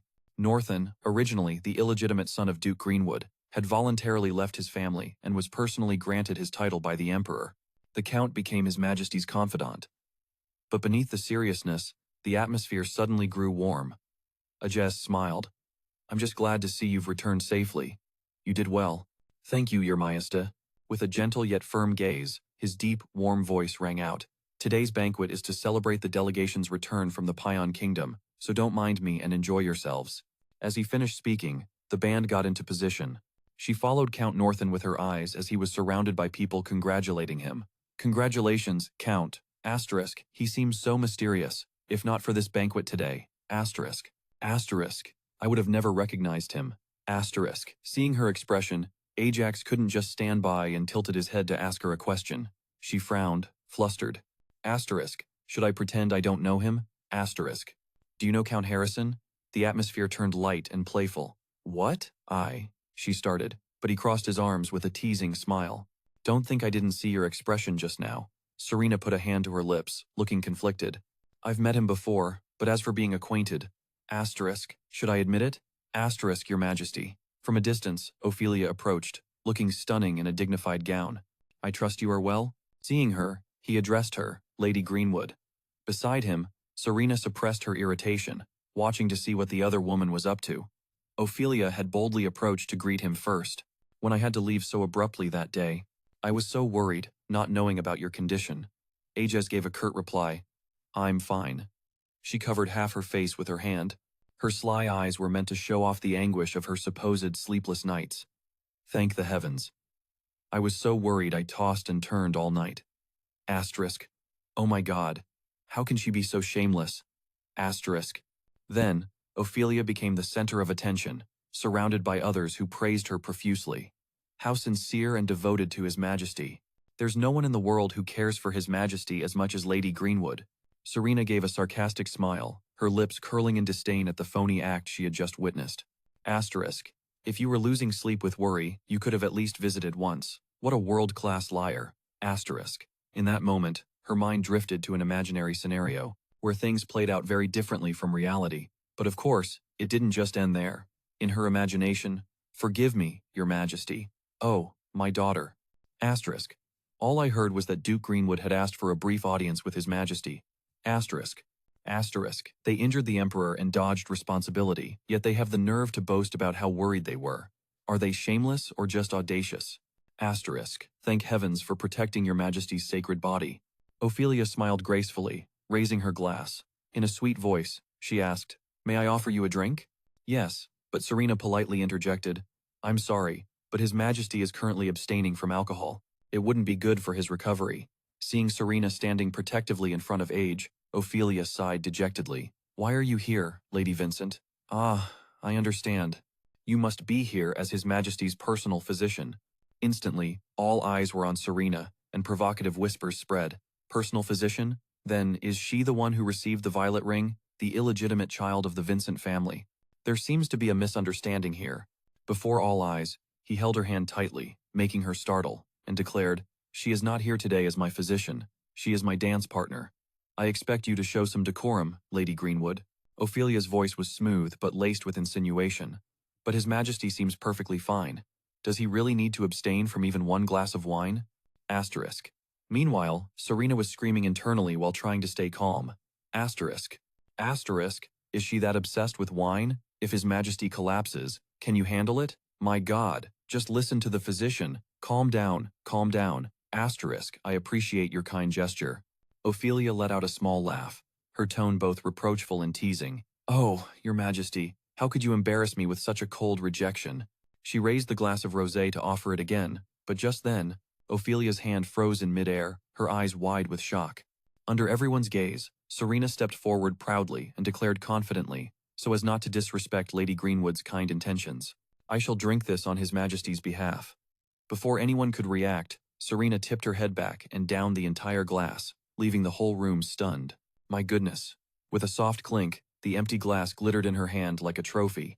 Smiling brightly, Serena politely returned the glass and toasted the lady.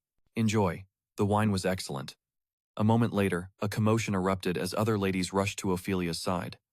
"Lady Greenwood, are you okay?" "Lady Greenwood, calm down." The gentle, flowing melody of violins filled the hall, signaling the start of a new dance. Serena looked up, her eyes bright with enjoyment. Asterisk. The music's changed. Asterisk. But before she could react, from across the way, Ophelia stood up hastily, nervously clutching her dress. "Your Majesty, may I have this dance?" Ajax tactfully refused. "My partner has practiced very hard for this." Meanwhile, Serena was completely stunned. "How could I possibly do that to her?" Asterisk. "Since when did I practice?" Asterisk. Facing Ophelia's bewilderment, he gently added, "You should continue with your own partner, my lady." Just at that moment, Northen appeared, taking her hand with a smile. "Why don't you dance with your big brother instead? We can even catch up." Ophelia was startled, unable to believe who was standing in front of her. "Northen!" she exclaimed.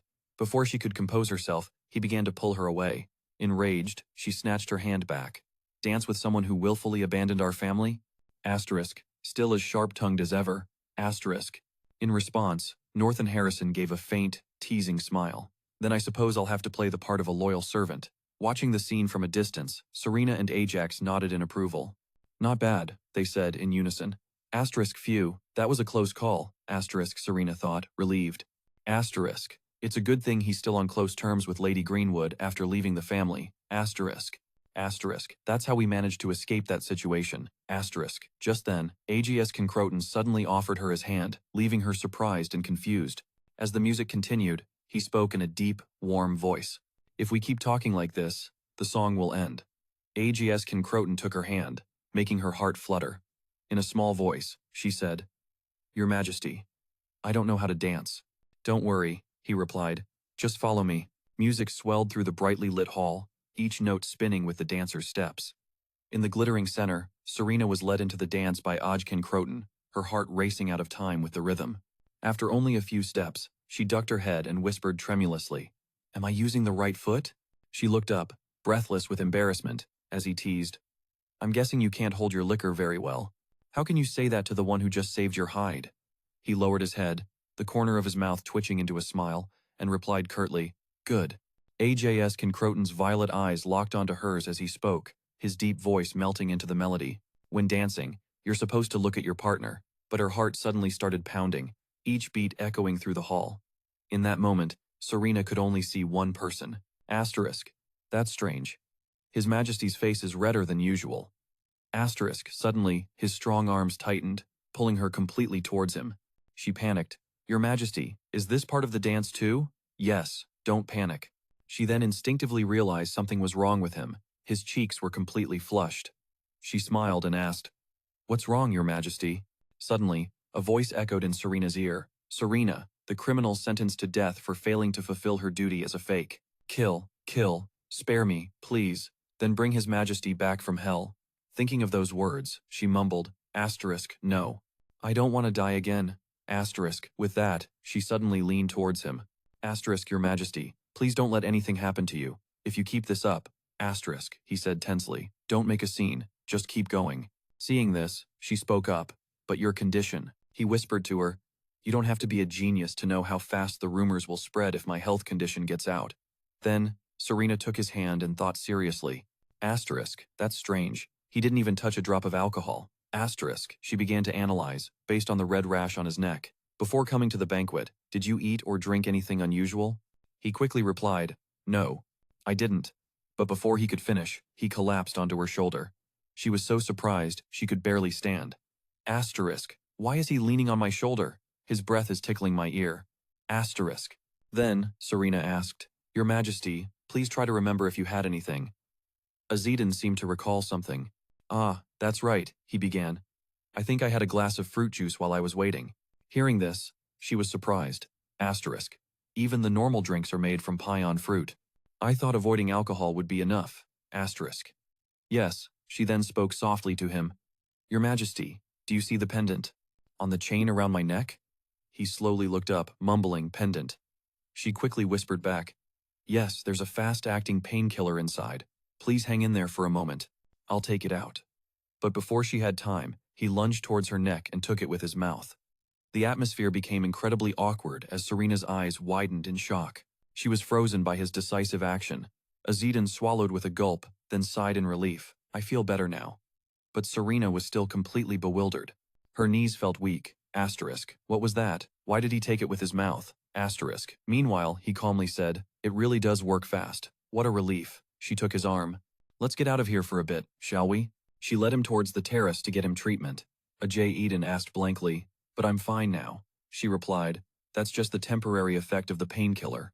The symptoms will flare up again soon, she analyzed seriously. Looking at the rash, the fever, and your breathing, it seems these are symptoms of an allergic reaction.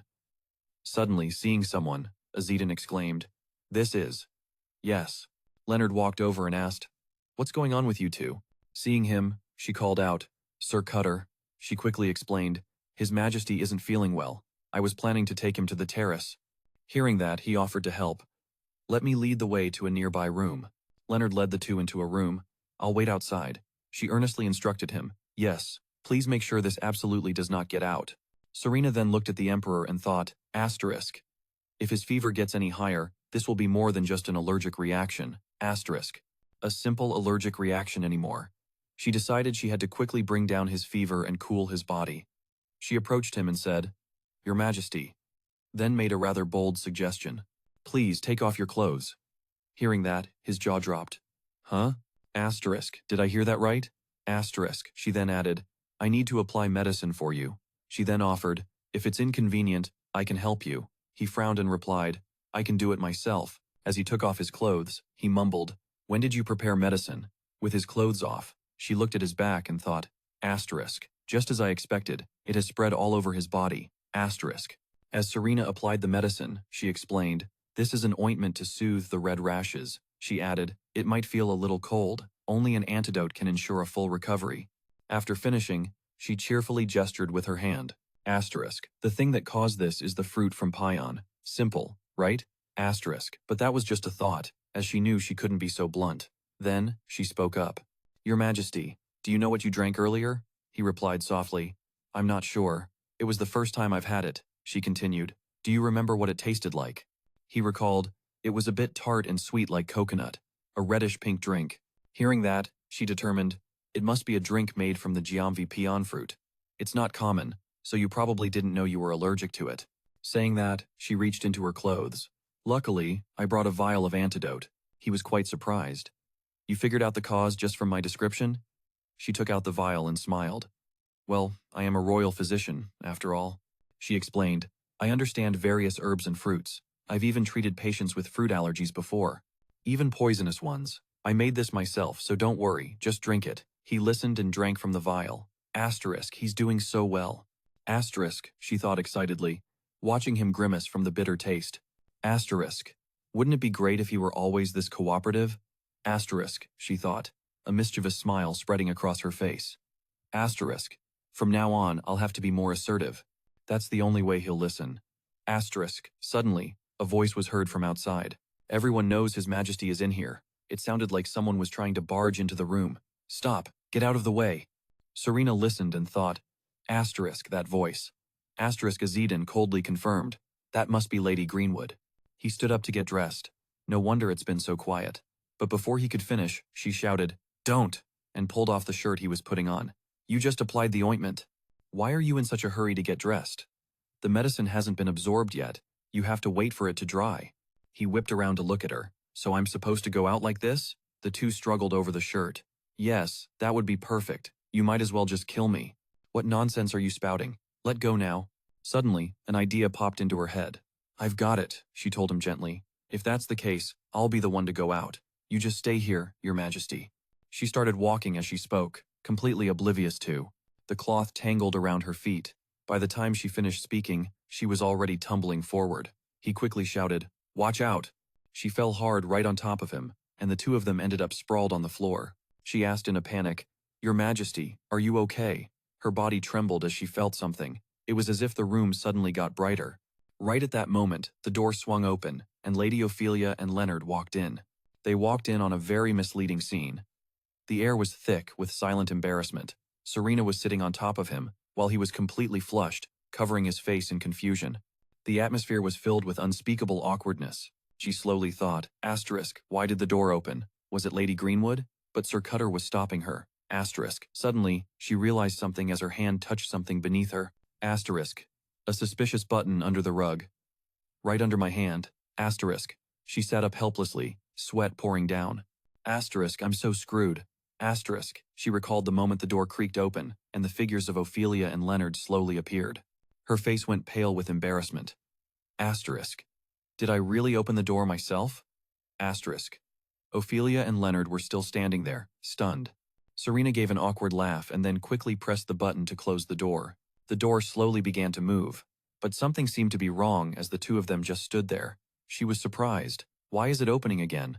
Serena hurriedly waved her hands. Please, don't misunderstand. Let me explain. But Ophelia brought a hand to her mouth, biting her lip and letting out a soft, oh. She turned and started to cry, then bolted out the door, ignoring Serena's desperate screams. Wait, my lady, she shouted, thinking.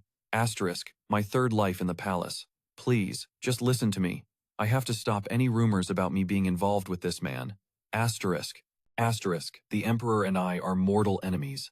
Asterisk, Leonard quickly spoke up. Let me go check on her. She replied, thank you, sir. He gave her a reassuring thumbs up and a gentle smile.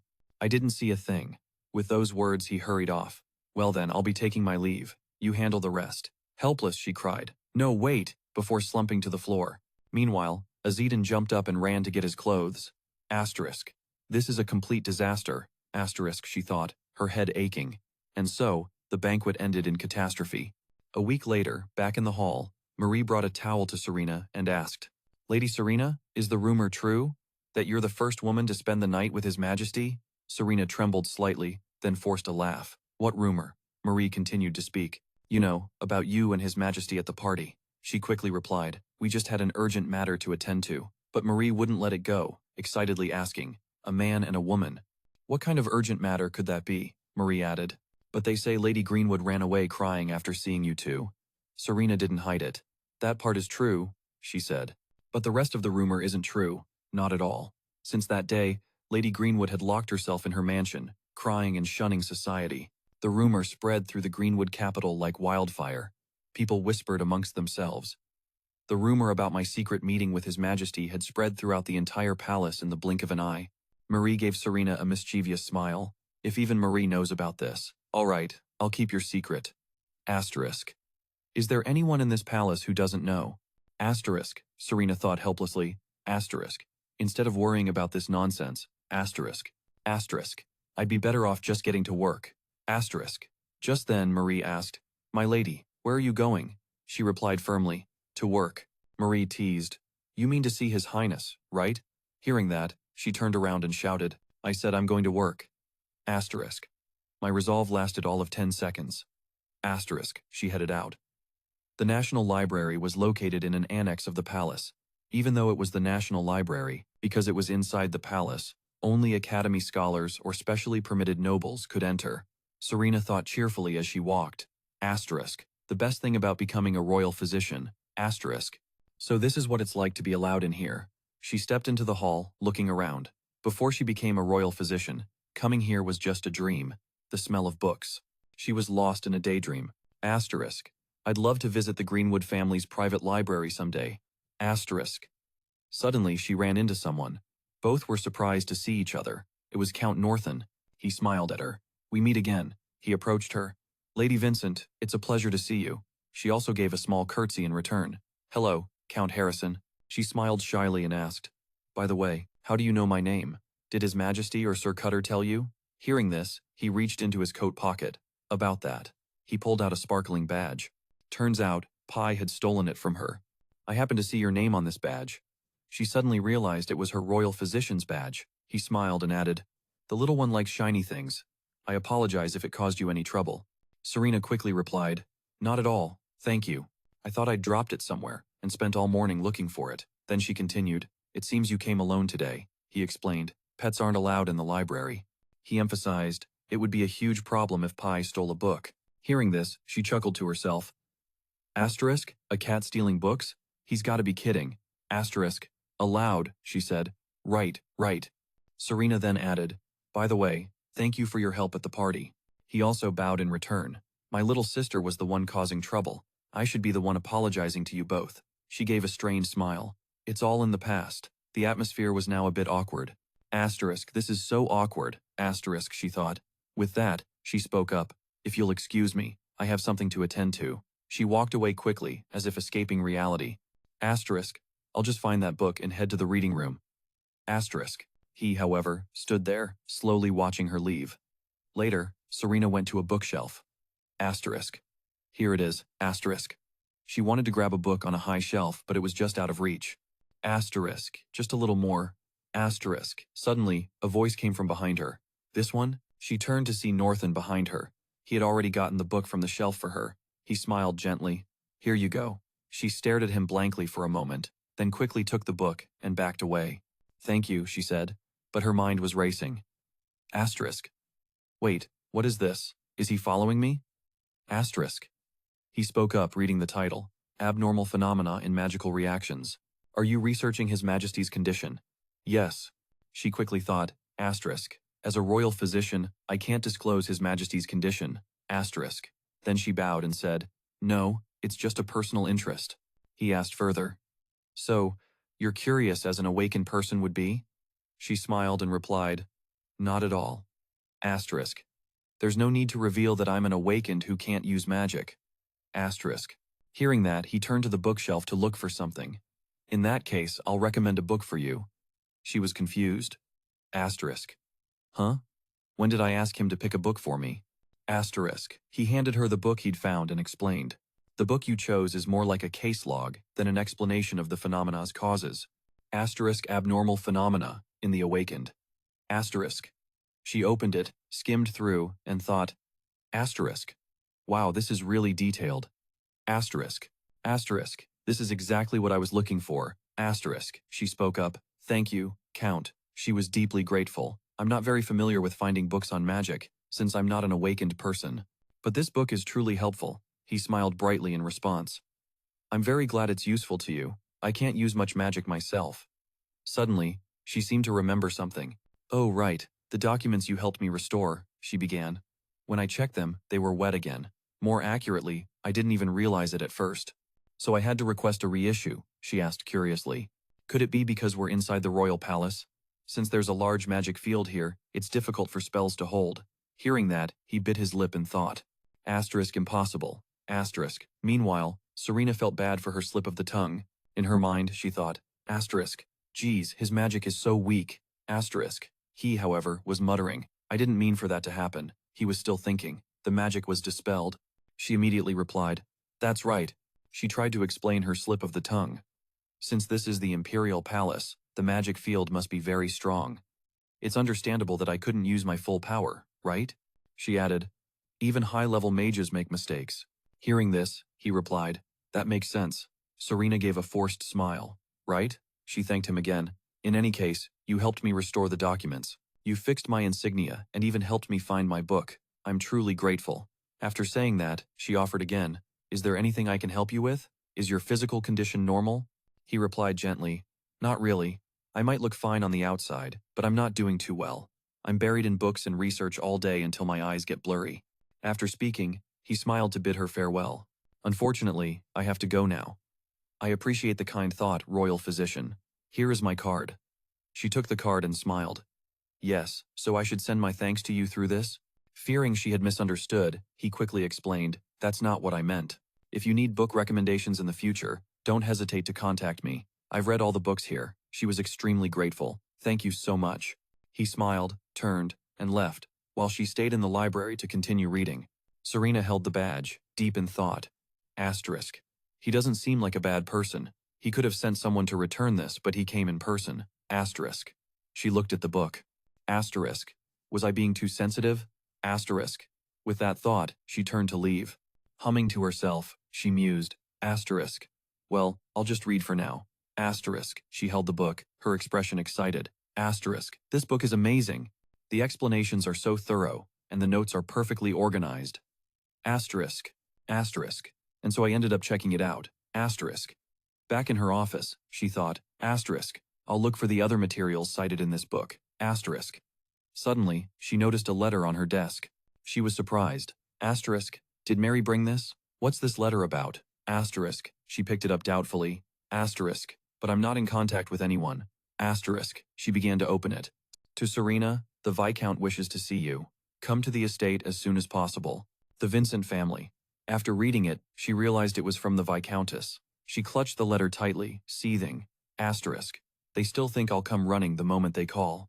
Asterisk. Asterisk. That I'll do whatever they tell me. Asterisk. With that thought, she decisively tore the letter in two. Asterisk.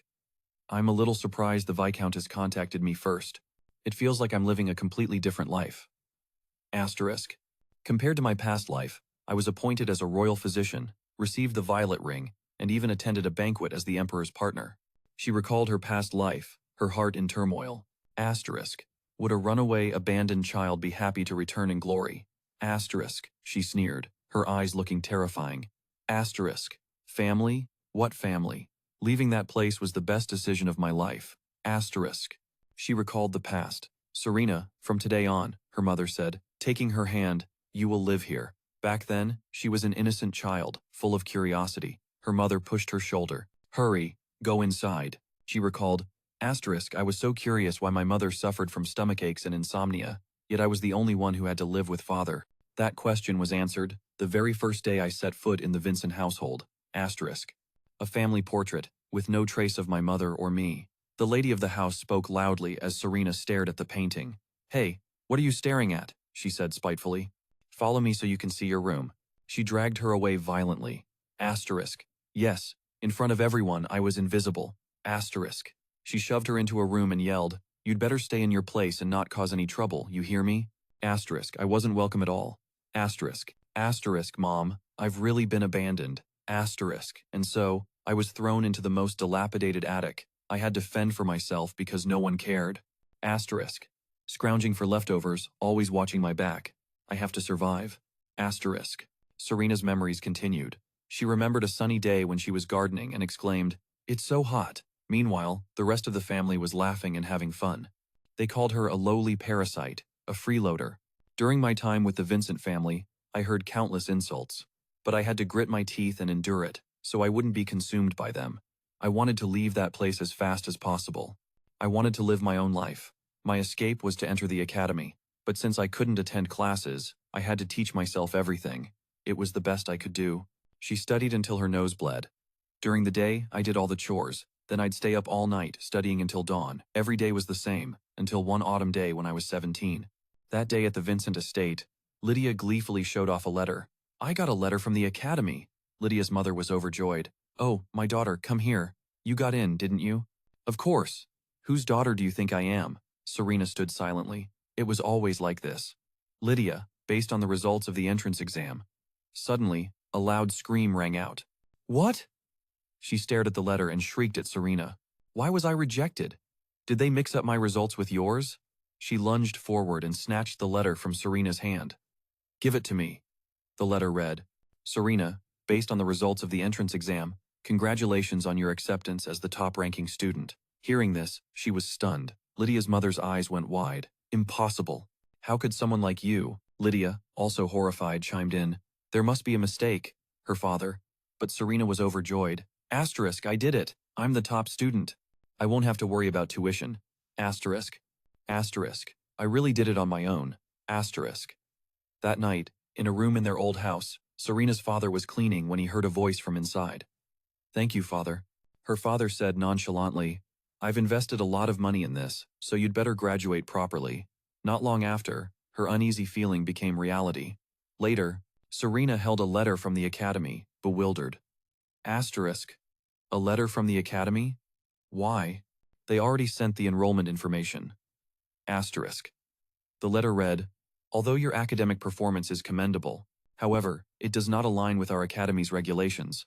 We regret to inform you that you are not qualified for admission. Yes.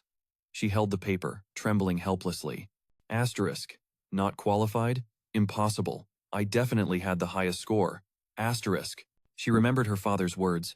I've poured a lot of money into this, so you better graduate with honors. Yes, father, rest assured. Just then, Lydia approached. Oh dear, did you receive some bad news? Serena muttered her name. Lydia. Lydia, holding the academy letter, feigned ignorance. She spoke haughtily to Serena. Well, it seems there was some kind of mix-up with the acceptance notice. Really, how could someone like asterisk asterisk you asterisk asterisk ever become the valedictorian? Too bad for you, she sneered. Too bad? Serena shot back. Lydia, you're the one who's pitiful. Far from being sad, she confronted her head-on. Fate must have been unfair to your brain, so it made up for it by giving you a father with enough money for bribes, right? Hearing that, Lydia screamed, What? What the hell are you talking about? Know your place before you spout such nonsense. Lydia shot back, then turned to leave. Did an uneducated bastard like you really think you could get into an academy for nobles? Know your damn place. She lingered to rub it in. Your destiny is to spend the rest of your life cleaning this mansion. Later, Serena sat alone in her room, thinking, asterisk, destiny. Those words made me realize something. Asterisk. Asterisk. That the size of the bread I got depended entirely on the madam's mood. On rainy nights, I was terrified the roof would collapse. Asterisk, in the present, she thought. Asterisk, I'm no different now than I was back then. Asterisk, the memories continued. Asterisk, in that moment, I decided to forget about the academy. I was determined to leave this place, no matter what. Asterisk, and so, on the day I came of age, Lydia's mother was screaming at me. You ungrateful brat. Did I raise you all this time just for you to have the audacity to leave this house? The madam declared pompously. Fine. If you want to leave empty-handed, I won't stop you. Serena replied meekly. Yes, madam. Thank you for everything. Then, she packed her things and left the house on a frigid, snowy day. She glanced back at the mansion, her hand falling limply to her side. A scornful smile spread across her face as she muttered a wish. May your family for the next 3 generations, excluding me, turn into a pile of dog shit. She turned and walked away on the snow. The winter chill was nothing compared to the coldness of their hearts. She was ecstatic. Asterisk. I'm finally free. Asterisk. She strolled through the white snow, exhilarated. Asterisk. What perfect weather for a new start. Asterisk. 3 years ago, I left without once looking back. Returning to the present, she violently crumpled the letter she had received. Asterisk, I'm not insane enough to go back there. Asterisk, she cursed inwardly, then tossed the letter in the trash. Asterisk family? Yeah, right. Asterisk. The letter landed in the bin. Tossing it felt like throwing away the burden that had haunted her past. Asterisk. Just disappear. Asterisk. And so, every similar letter met the same fate, the trash can. The next morning, Serena Vincent called out, Your Majesty! Standing in the main hall, she shouted up, It's time for your walk. Stop hiding and come on out. She kept calling out, Your Majesty, please stop hiding. The maids around her giggled and gossiped. Oh my God, is that the one from the rumors? She thought in frustration. Asterisk, ugh, he's not in the main palace either. Where the hell did he go? Asterisk, under the gossiping gazes of the maids, she could only shake her head silently. She ruffled her hair in frustration. Asterisk, that damn rumor. Asterisk. Suddenly, a voice from behind called out, Oh my, Serena. The voice continued, It really is Serena. It was Lydia's mother. Thank goodness, she said. You've changed so much, I almost didn't recognize you. Seeing her, Serena froze for a moment. Asterisk, madam. I can't believe she had the nerve to come find me in person. Asterisk. Then she asked, How did you get in here, madam? The woman quickly replied. Let's go, dear, the woman said sweetly, taking her hand. You should call me mother, you know. Serena glared at her, thinking with disgust, asterisk. The mother who beat me for half a day just because I was late? Her? Asterisk? Serena quickly yanked her hand back. The woman was trying to act close. I sent you several letters. Before she could say more, Serena cut her off coldly. Are we close enough for you to call me that? She demanded. How did you get in? I said I was here to visit my daughter, so they let me in. Serena's eyes narrowed. Asterisk. The annex is definitely easier to enter than the main palace. Vincent must have approved it. They're all alike. Asterisk. Seeing the maids approach from behind the woman, Serena had to play along. She put on a warm smile. Well then, let's find a more private place to talk. The afternoon sky was a brilliant blue. Ajax gazed up, savoring the moment. He lay on the swinging bench. Asterisk. This is the perfect spot for a nap. I just ditched my walk, but I never expected to find a place this perfect. Asterisk. He sunbathed with a look of pure contentment. Asterisk. The feeling of being too lazy to even lie down. That's me right now. Asterisk. Suddenly, a voice drifted over. Let's stop here. Let's get to the point, madam. It was Madam Vincent and Serena. They had happened to walk to his location. The madam said to Serena, I sent so many letters, but I never heard back. Serena replied icily, Sometimes silence is its own answer. Hearing that, he sat up to eavesdrop. Asterisk. That voice. Asterisk. He was certain it was Serena. He started piecing things together. Asterisk. Judging by the physician's demeanor, the other person must be Viscountess Vincent. Asterisk. Meanwhile, Madame Vincent continued her fake speech to Serena. I understand it's natural for you to resent us, but surely there's still some connection between us. Won't you sit down for a meal with us? She said, feigning kindness. The Viscount. He misses you dearly. Serena shot back. So what? He's the last person on earth I want to see. The madam pressed on. The Viscount has changed a lot. He feels terrible about sending you away back then. Serena retorted instantly. Guilty about what exactly? Serena emphasized. All I remember is that it was a bitterly cold winter, and I left with absolutely nothing. Madame Vincent chuckled nervously. Well, that, she began, pretending to tear up as she explained. We were just too hasty that day. When you suddenly announced you were leaving, we were heartbroken. We were only. She raised a hand to wipe a fake tear. Asterisk. This mother is trying her best to look pitiful. What a fool. Asterisk. I just want to have one meal with you, that's all. Serena gave a provocatively sweet smile. I respectfully decline. The madam begged. But I came all this way. Serena was incredibly blunt. And I'm personally telling you no. At that, the madam's demeanor shifted, her hands clenching into fists. Asterisk. Here it comes. Asterisk, Serena thought. Asterisk. She's about to lose it and start screaming. Asterisk. But to her surprise, the woman lunged forward, grabbing her hands. I was wrong. Serena was completely repulsed. Asterisk. What is this? Asterisk. The woman clasped her hands and begged. I was too harsh with you when you were a child. In the past, she'd said viciously, I can't believe I let a parasite like you get into my house, even after he. And now she wanted to patch things up. Back then, I just couldn't believe my husband had an affair, she pleaded earnestly. Serena sneered inwardly. Asterisk. And I'm supposed to feel sorry for you now? Asterisk. Madame Vincent continued. No, I'm not asking you to understand, Serena cut her off in a fury. Madam, I was only 7 years old then. Asterisk. But I knew perfectly well I was just their punching bag. Asterisk, she yelled, looking at the woman with pure disgust. A child. What sin could a child possibly have committed? Suddenly, a gust of wind rattled the window frame. Snap! Ajax quickly ducked behind the door to avoid Serena's line of sight. Asterisk. So careless. Asterisk, he thought. Asterisk, I wasn't trying to eavesdrop. I hope she didn't spot me. Asterisk, but Serena already knew. Asterisk, so that's why I couldn't find him. Asterisk, she deduced.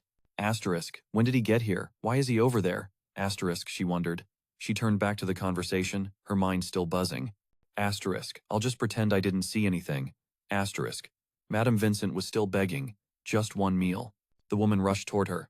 If you agree, I promise I'll never bother you again. Her expression was utterly pathetic. Serena sighed. Asterisk. If I say no again, she'll probably move in and live here. Asterisk. Fine, she answered. But, Serena added coldly, I'll decide when. The woman was ecstatic. Yes, of course. Working in the palace, my schedule isn't my own, Serena said. I'm busy this weekend. So let's make it Saturday afternoon. The woman eagerly replied, Perfect, I'll see you then. Serena glanced out the window. Ajax was already lying on the bench again, as if nothing had happened. Asterisk, she's gone. Huh? Asterisk, he thought. Then he let out a sigh of relief. Asterisk, I really thought I was caught. Asterisk. Asterisk, Serena. According to the official records, you're a person who cares for nothing except curing me. A complete workaholic. Asterisk. Asterisk. When I discovered the Vincent family was sending you letters regularly, I figured it was something important, and it was just as I suspected. They abandoned their own daughter, not even throwing her a coming-of-age party. Asterisk. Asterisk. And now they're desperate to see her. It's ridiculous. I even went out of my way to pick the best dress and jewelry for the banquet, but the guest of honor herself was completely clueless about treatments and medicine. Asterisk. Asterisk. All she thinks about is work. Asterisk. He recalled her voice. Your medicine has arrived. Suddenly, a voice spoke from behind him. Your Majesty, do you have something on your mind? It was Serena. He stared at her, bewildered. She walked straight to his bench and said, Finally found you. This is a nice spot. He went completely still. She thought, asterisk, the way he freezes solid like that. He's just like a cat. Asterisk. Asterisk, cute. Asterisk. Then she added sarcastically, I didn't realize your Majesty enjoyed eavesdropping on private conversations. He sat up, getting defensive. What are you talking about, eavesdropping? I was here first. She circled around behind him, chuckling softly. Relax. Why such a strong reaction? Look, you've started hiccuping. He tried to deflect. How did you know I was here? She answered, pointing at the bench. Maybe it was when you snapped the armrest. He stammered. It was an accident. Meanwhile, Serena thought, asterisk, just a minute ago, I was about to completely lose it. But after seeing His Majesty, I've somehow calmed down a little. Asterisk. She continued to think, asterisk, a man who can control flames that incinerate anything. Asterisk. She let out a silly smile, her earlier rage forgotten. Asterisk. Back then, I wouldn't have dared to even breathe a word of this to him. Asterisk. Asterisk. But now, he hasn't really made things difficult for me at all. Asterisk. He asked, what are you laughing at? She quickly composed herself. It's nothing, sir. Then, she raised a hand to explain. Ah, about that matter. I'm sure you heard everything. I'm requesting leave to go out on Saturday. He cut her off. There's no need. He declared, I will help you. You don't have to go to the Vincent estate, and they won't come to the royal palace if that's your will. She rested her chin on her hand, her eyes wide with admiration. Oh, your Majesty, she exclaimed joyfully. Thank you for your grace, but do I look like the type of person to waste time on such useless things? I'm going to my favorite herb shop, she added cheerfully, so that was just an excuse to ask for a day off. Makes sense, right? He looked at her doubtfully. Asterisk. Just a moment ago, you looked like you were about to cry. Seeing you bounce back so quickly makes me. Asterisk. He paused for a moment, thinking of that person. He then gently approached and softly stroked her hair. Out in the hallway, as Serena and Azit stood together, he suddenly started patting her head affectionately. Azit blushed, embarrassed by his own actions. Just then, Serena called out softly, startling him and making him quickly pull his hand back. Your Majesty. Azet thought shyly, asterisk, I can't help but be reminded of that kid, asterisk. He then turned to leave, trying to change the subject. It's rare to get a day off, so take advantage of it. I won't meddle anymore. But Serena tried to stop him. Your Majesty. Not thinking twice, she grabbed Azet's hand. Wait a moment. Her action made him shout in embarrassment. What is it now? Serena quickly came up with an excuse. The weather is so nice today, let's go for a walk. Gotcha, Your Majesty. Hearing that, Azet was stunned. He could only resign himself to it, even though he was planning to sneak away. A moment later, the sound of slow, steady footsteps echoed through the castle. Azet wore a tired expression as he was dragged outside. Asterisk. Why does this feel so familiar? It's not déjà vu, is it? Asterisk. The more he thought, the more he wondered. Asterisk. And why is she acting so casually? Asterisk. Memories of Serena's previous actions came flooding back. Time to wake up, Your Majesty. You have to eat lots of vegetables. Eating healthy is the only way to get well. After thinking, Azet wondered, asterisk, does she not care about her own life? Asterisk. He considered a series of possibilities. Asterisk. If she were accused of disrespecting royalty. Asterisk. Asterisk. Your head wouldn't be attached to your neck anymore. Asterisk. Meanwhile, Serena kept complaining, so heavy. Looking at her, Azet cracked a silly smile. Asterisk. You're lucky you met someone as merciful as me. But I have to admit, you really put in the effort. Asterisk. Azet was being honest with himself. In reality, what bothered him was having to move, not that he hated walking. He started to take in the scenery around him, the warm sunlight, the gentle breeze. His mind was at ease. More than anything, he noticed Serena's small back. Azet couldn't stop thinking, asterisk. Her hair, swaying gently in the wind. It looks just like pink muley grass. Asterisk. His thoughts kept flowing. He was lost in his train of thought. Asterisk. She looked prettier with her hair down at the banquet. But it's not as practical for work as when it's tied up. Then again, she looks beautiful either way. Asterisk. Just then, Serena turned back. Your Majesty, don't you want to walk anymore? Walking is good for your physical training, you know? Azet snapped back to reality. Asterisk. What nonsense was I just thinking? Asterisk, he wondered, then replied awkwardly. It's not that difficult. Seeing his response, Serena was overjoyed. Asterisk. He's finally starting to enjoy walking. Hooray! Asterisk. Azet tried to remain composed. Do you really have to be that happy?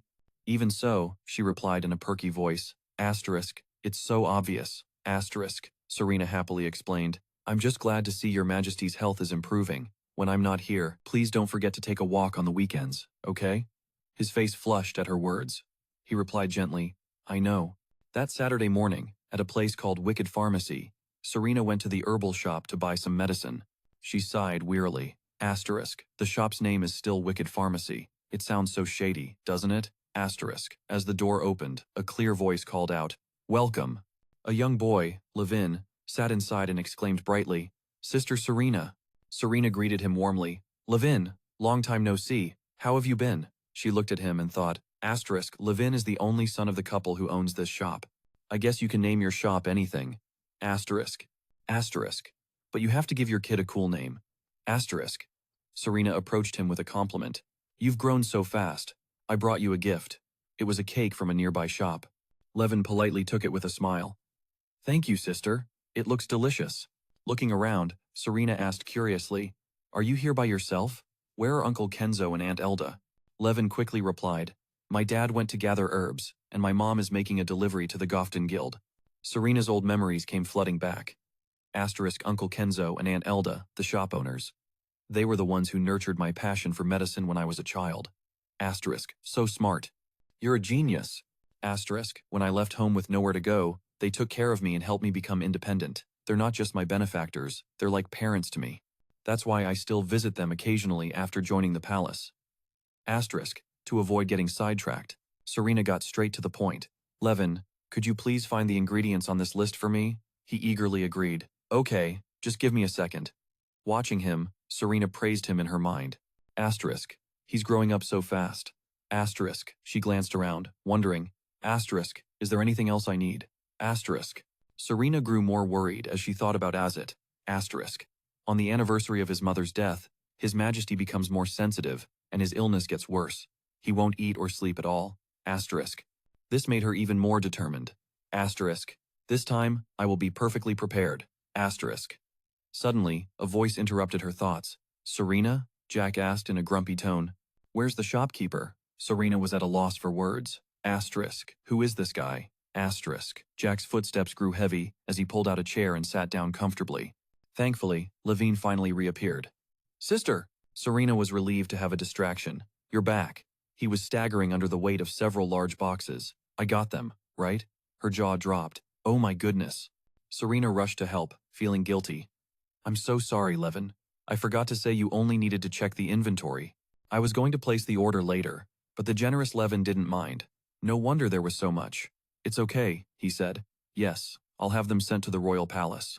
Serena immediately added, That's right, just tell the gatekeeper the name Serena, and they'll handle the rest. Hearing that name, Jack, who was sitting nearby, suddenly froze.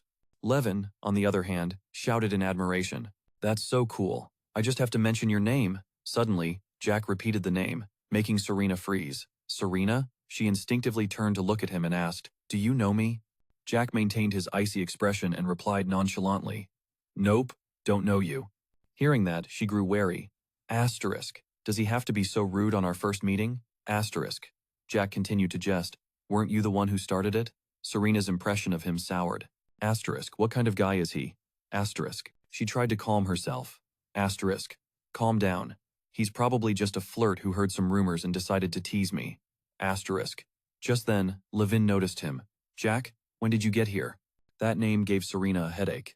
Asterisk. If he's Jack, could he be one of His Majesty's 4 closest friends? Asterisk. The thought made her gasp. Asterisk. The master of the Gofton Guild, famous for his unpredictable personality. Jack. Asterisk. He then cheerfully introduced himself. That's right. I'm Jack. The curious Levin piped up. But I thought you said you were heading south, Jack calmly replied. I just got back yesterday. So, where are Uncle Kenzo and Aunt Elda? The boy quickly repeated. My dad went to gather herbs. And my mom is making a delivery to the Gofton Guild.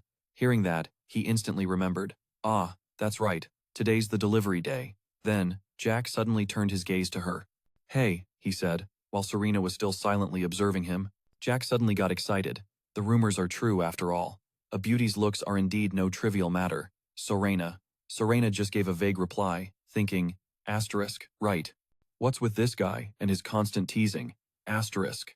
Serena quickly cut the conversation short. Levin, I have other things to do. Can I pay in advance? Levin promptly switched back to work mode. Of course. Should I send the invoice to the palace? Serena was pleased with his professionalism. I'll pay half now. Serena thought to herself, asterisk. Better to get out of here before things get complicated. Asterisk. She quickly made her way out, but not before saying, Please give my regards to your parents. Levin replied hospitably. Okay, goodbye, sister. But now, Jack was watching her leave with a surprisingly gentle expression.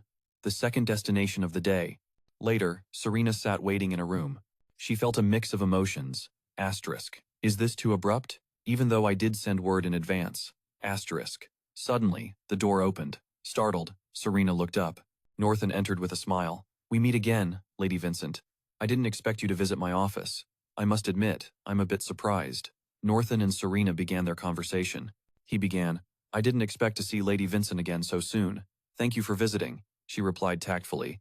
No, I should be the one thanking you for agreeing to meet with me. Serena then got straight to the point.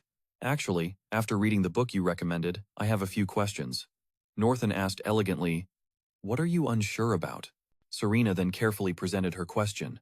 The book states that a manicore only becomes abnormal after physical or mental trauma. But are there any exceptions? Northen began to ponder the question. Let me see. I have heard of cases involving congenital defects. Serena had a dawning realization. You mean the core functions as a vessel for mana, right? He immediately confirmed. Exactly. Usually. The amount of mana in a body is determined before birth. Over time, the mana core grows to match that amount. But if it develops improperly, it won't be large enough to contain all of the mana.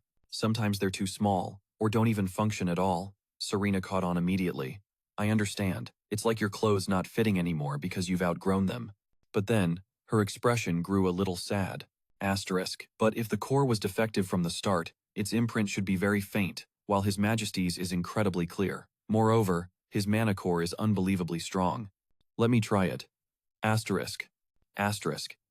When I tried probing it by channeling my mana into his core, it completely drained all of my own. After that, his condition improved for a while. Asterisk. Thinking this, Serena felt a bit pleased. Asterisk. Still, that's a huge step forward. Asterisk. But she wanted to do more. Asterisk. I still have to confirm whether this diagnostic method is truly feasible. Asterisk. Serena then continued the conversation. Marquis Harrison. Northen replied patiently. I'm listening. She carefully inquired. Are you aware of any documents or studies about transferring mana into a core? Northen grew a bit curious. Mana from a natural source, you mean? Serena quickly corrected him. Not internal mana. He wanted to know more about her times mana, then? She continued to explain. No, transferring one person's internal mana into another's core. Yes. Hearing this, Lotse froze. He calmly collected himself. Can you wait a moment? Serena immediately agreed, yes. Seeing his hesitation, she seemed to realize, this must be a difficult question. After a moment of thought, Lotse gave his answer. If you're talking about the awakened, no one would dare try something so dangerous. Serena was stunned and asked, dangerous? Lotse affirmed, yes. Unlike natural mana, internal mana is unique to each individual. Imagine natural mana is water, while internal mana is like tea or coffee. Adding water to tea is no problem. But if two types of internal mana are two different drinks, what happens if you mix them? Just the thought of it made Serena's face pale. That would probably be disgusting, huh? Lotse continued with his hypothesis. If it were just a matter of taste, it would be fine. But in reality, it can lead to death. Hearing this, Serena's body trembled in fear. She stammered, death? Hotse went on. Unlike pure mana, one person's internal mana is like poison to another. It usually causes a rejection reaction. In the most severe cases, it leads to death. That's why transferring internal mana. At this point, his face showed clear distress. Is not just restricted, but strictly forbidden. Not even experiments are allowed. Hearing this, Serena forced a smile. I see, but inside, she felt like she would explode from fear. Oh God, have I been killing His Majesty all this time? Not giving up, she asked another question. But if it's forbidden, that means someone must have tried it before, right? Hotse patiently continued his answer. A long time ago, experiments were conducted on hundreds of subjects. When the mana was transferred, their cores immediately weakened, and they died shortly after. Serena was still stubborn.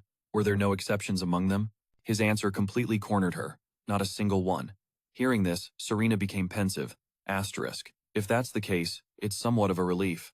But how has His Majesty survived so many mana transfers? It might be related to the incident in my second life, when I was caught in His Majesty's mana outbreak. That's also when I gained the ability to control mana. After all that, she finally reached a conclusion. I have a direction for my research now.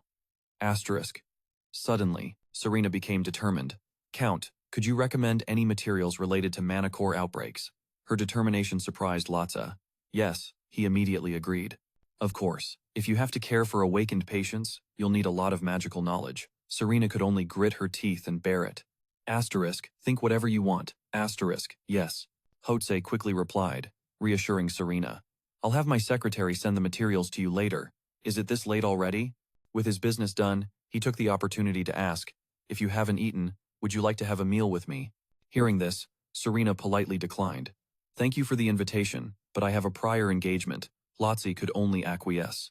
All right then, perhaps another time. Serena then quickly said her goodbyes. Thank you again, Count, for your time today. I hope to have the chance to visit again soon. Hotse was also willing. Feel free to stop by anytime. You're always welcome. On her way back, Serena looked back, still feeling uncertain. Something's not right. He's the illegitimate son of Duke Greenwood, yet he's also one of His Majesty's closest aides. He was even granted a golden ring, but his office is in the Greenwood Business District.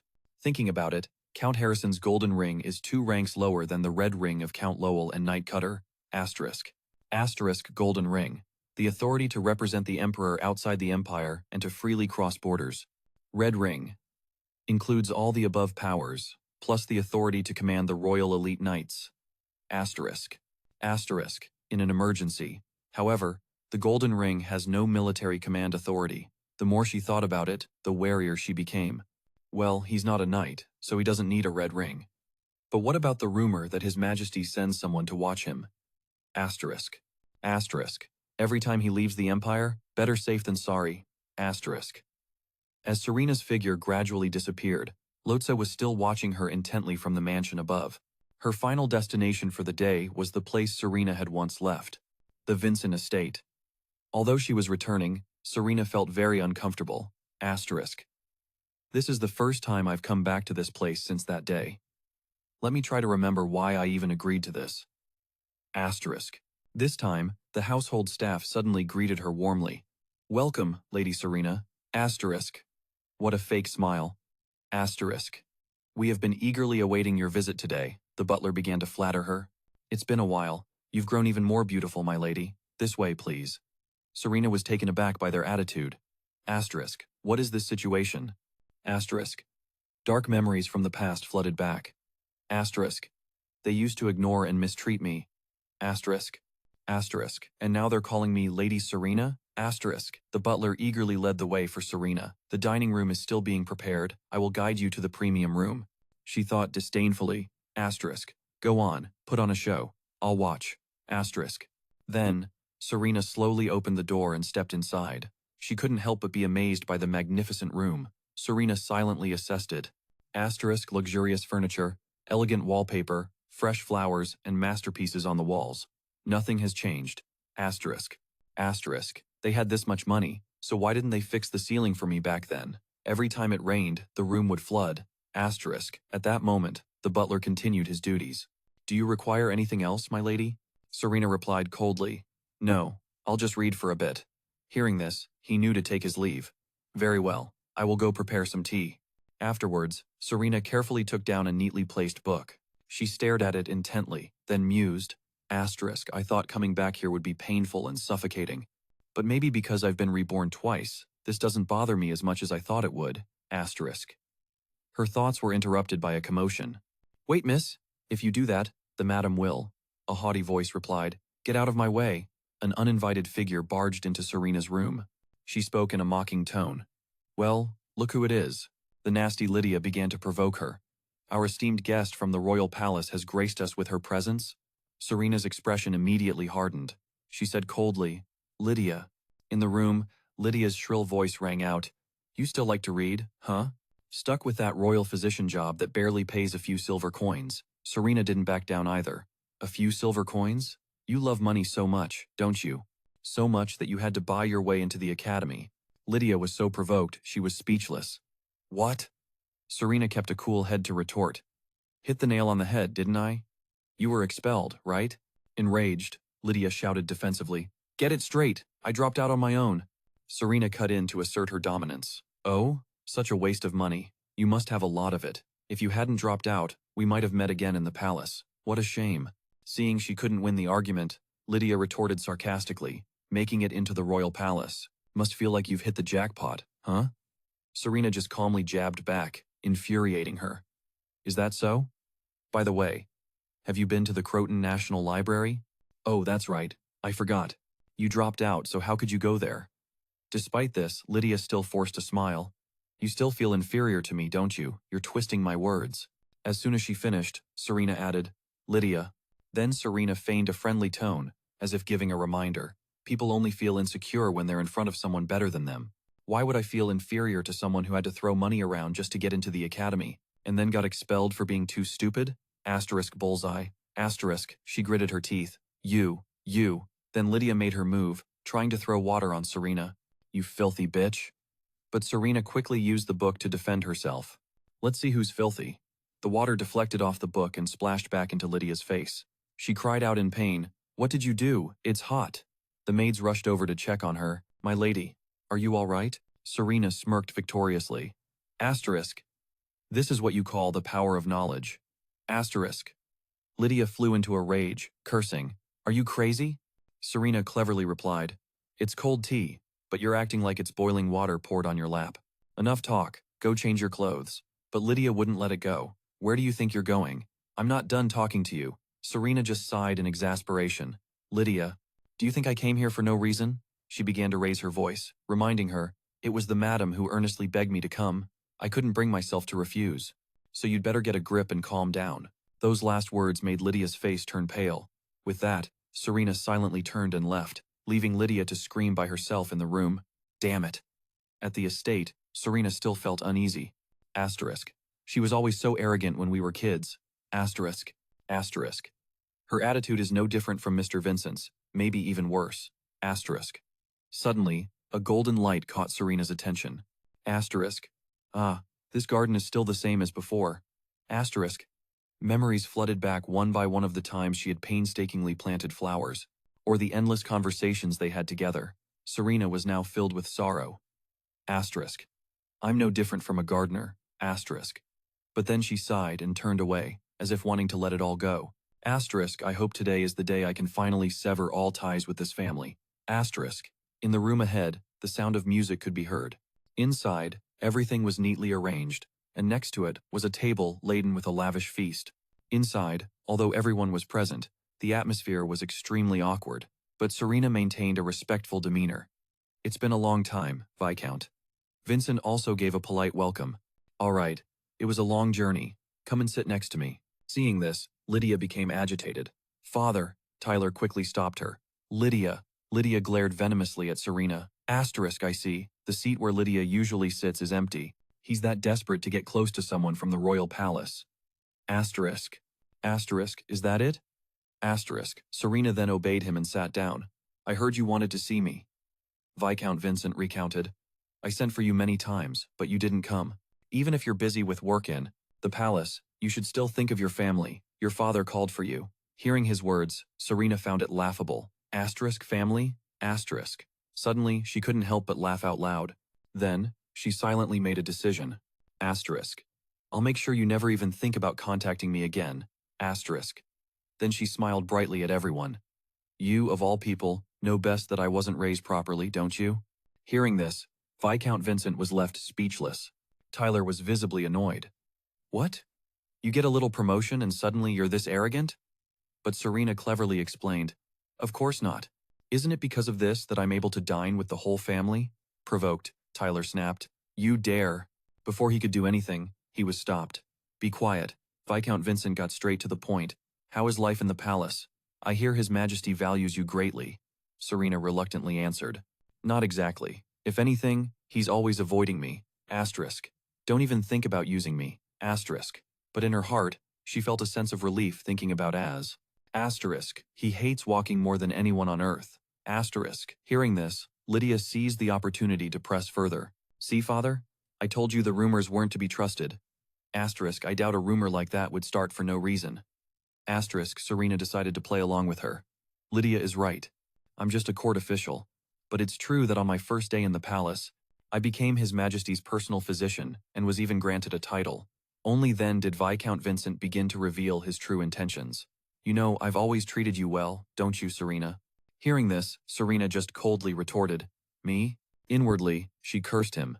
Asterisk. How can you say that with a straight face? Asterisk. The Viscount started getting to his main point. As you know, Lydia is of marriageable age, and Tyler is trying to expand his business. The great hunt will be held soon. I trust you will introduce your family, Lydia and Tyler, to His Majesty. Those words only made Serena let out a scornful smile. Unable to stay silent, she bluntly exposed him. There has to be a limit to being this shameless. Hearing this, the Viscount was stunned. He tried to hold on to her. What did you just say? But Serena didn't yield, bluntly pushing his hand away. I'll pretend I heard nothing. Don't waste any more of my time. I've finished my meal, I'm leaving. As we agreed, don't bother me again. Hearing this, the Viscount furiously shouted, Serena, if you decide to walk out of here, don't you dare regret it later. This is a warning. She only paused for a few seconds at the threat. Then Serena slowly turned her head. But this time, she was smiling brightly. Yes, goodbye, family. The entire Vincent family was infuriated. The Viscount could only stammer, you. After leaving the mansion, Serena walked comfortably down the street. In her heart, she was dancing and laughing endlessly. Asterisk, that was so satisfying. Asterisk, she thought. Asterisk, I'm in such a good mood. Maybe I should get a beer? Asterisk. Suddenly, a sound made Serena freeze. She peered into a dark corner and tried to calm herself. Asterisk. What was that? His voice couldn't possibly carry this far. Asterisk. Then, painful groans started to echo, and Serena began to get flustered. Asterisk. What are those groans? Is someone hurt? Asterisk. She tried to remain calm, unaware of the person behind her. Asterisk. It's too dark. I need to make a light. Asterisk. A person in a black cloak covered her mouth and threatened her with a dagger. Serena was caught in a vulnerable position. A large figure held her tightly from behind, with a dagger to her neck. Who are you? Who sent you? Talk. Serena was terrified but still tried to compose herself. She calmed herself and stammered, Calm down. Calm down. She tried to keep the panic out of her voice. Is threatening someone who was about to help you the right thing to do? The man didn't let go, asking in a strained voice, Help with what? Serena held up her empty hands in front of her. I'm a physician. Your injuries look pretty serious. Let me help. He still didn't believe her. For a liar, You've got a lot of nerve. As soon as he said that, the man could no longer stand and collapsed. The dagger that was at her throat fell to the ground with a clatter. She was a little startled. Huh? The young man was exhausted, blood streaming from his head, but he was still struggling to gasp for air. That night, in a large village, Elda was talking to a customer when a voice called out. Interrupting the conversation, she turned around, a look of shock on her face. Good heavens, Serena. Serena was standing at the door, carrying an exhausted, unconscious Jack on her shoulder. Help me, after providing him with first aid. Elda stood with her niece at the door. If you need anything, just let me know. If anyone comes asking, I'll act like I don't know anything. Holding a medical cloth, she said, Thank you, Auntie. As soon as the door closed, Serena turned around. She looked toward the bed in the corner of the room. Jack lay on the bed, a large, blood-soaked bandage on his abdomen. She slowly approached to examine the wound closely. There was a deep stab wound in his stomach. It looked like his eye had also been slashed with a knife. Asterisk. Judging by the severity of his wounds, this was no simple robbery. What in the world happened? Asterisk. Hang in there. I'll finish this as fast as I can. She began to soak a large cloth in a basin of warm water that had been prepared. Asterisk. It'll be difficult to save one of his eyes, but at least there's hope for his life. Asterisk. Then Jack let out a painful groan, startling Serena slightly. Asterisk. This is not good. I have to hurry. Asterisk. She took out a small, strangely shaped branch. It was a paralyzing grass, an herb that acts as an anesthetic. Serena then held the branch in front of Jack's face. Breathe this in, deeply. The herb began to take effect. Seeing his expression become more comfortable, she also felt less tense. Serena then took out a small bowl and began to grind herbs. Asterisk. I'll grind and mix the medicinal herbs. Asterisk. Asterisk. To help heal the wound. Then apply them to his eye and wrap it with gauze. Now, I'll remove the initial bandage, clean and disinfect the wound, and then stitch it closed. Asterisk. After a series of complicated procedures, the work was finally done. She walked over to a wooden chair and slowly sat down. Serena placed a hand on the table. Asterisk. So much has happened today. I'm exhausted. She took out her pocket watch to check the time. It was already past midnight. Asterisk.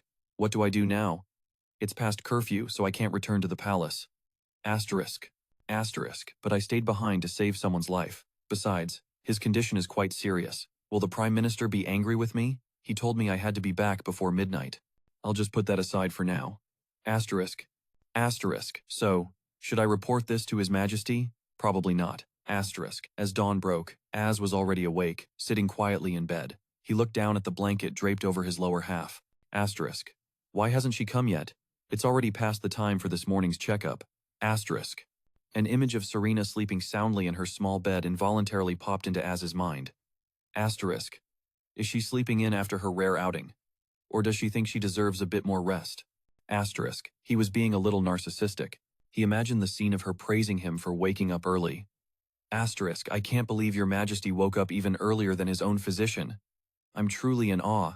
How cool is that? It would be weird if she wasn't impressed by me. Asterisk. A voice from outside cut through his train of thought. Your Majesty, the Prime Minister requests an audience. After hearing the man's report, he was a bit surprised. What? Serena didn't return last night? The man nervously confirmed. Yes, Your Majesty. We have been unable to contact her, and we received no prior notice from the physician. He thought to himself, asterisk, didn't she say she was going to the Vincent mansion? No, asterisk. Az began to imagine the worst-case scenario. Asterisk. Could she have been locked up by the Viscount? If so, I'll storm the place myself. No. If that's true, he'll deny it at all costs. Am I supposed to just sit here and wait for her return? Asterisk. Asterisk. But what if she doesn't come back at all? Asterisk. An image of Serena from her first day at the palace flashed in his mind. Asterisk. 1 year. Within 1 year, I will cure your illness. I stake my head on it. Asterisk. The more he thought, the more annoyed he became. Asterisk. My illness hasn't been cured yet. Disappearing like this is a breach of our contract. Fine. I have to go get my physician back. It's absolutely not because I'm worried about her. Asterisk.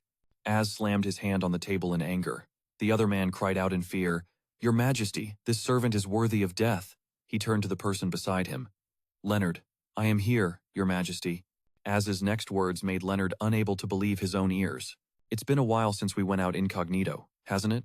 Leonard was confused. It hasn't been that long, but before he could finish, Az immediately pushed his chair back and stood up. Prepare at once, Leonard stammered, voicing his own speculation. Could it be that you are worried about Lady Serena? As if his thoughts had been exposed, as his cheeks flushed red, he hurriedly made an excuse. Of course I'm worried.